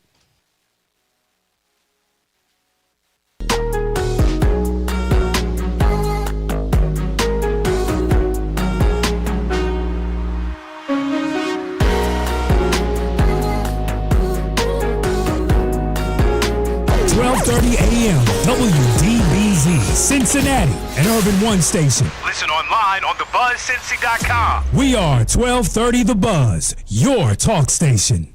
The views and opinions expressed in this program are those of the hosts and guests and do not necessarily reflect the views of Urban One Incorporated, Radio One, or any of its subsidiary companies. His own and do not necessarily represent those of Radio One Incorporated, our affiliates, our subsidiaries, or our advertisers. Keeping it real. I just wanted to hang on with you all and just say we appreciate you and to say goodbye. I know Lincoln ran out of here. He's got a few things going on, but we appreciate you listening and watching. And I just wanted to take this time to say goodbye. So we're about to end it for the day, but we'll be back tomorrow at 10. Take care. We'll see you.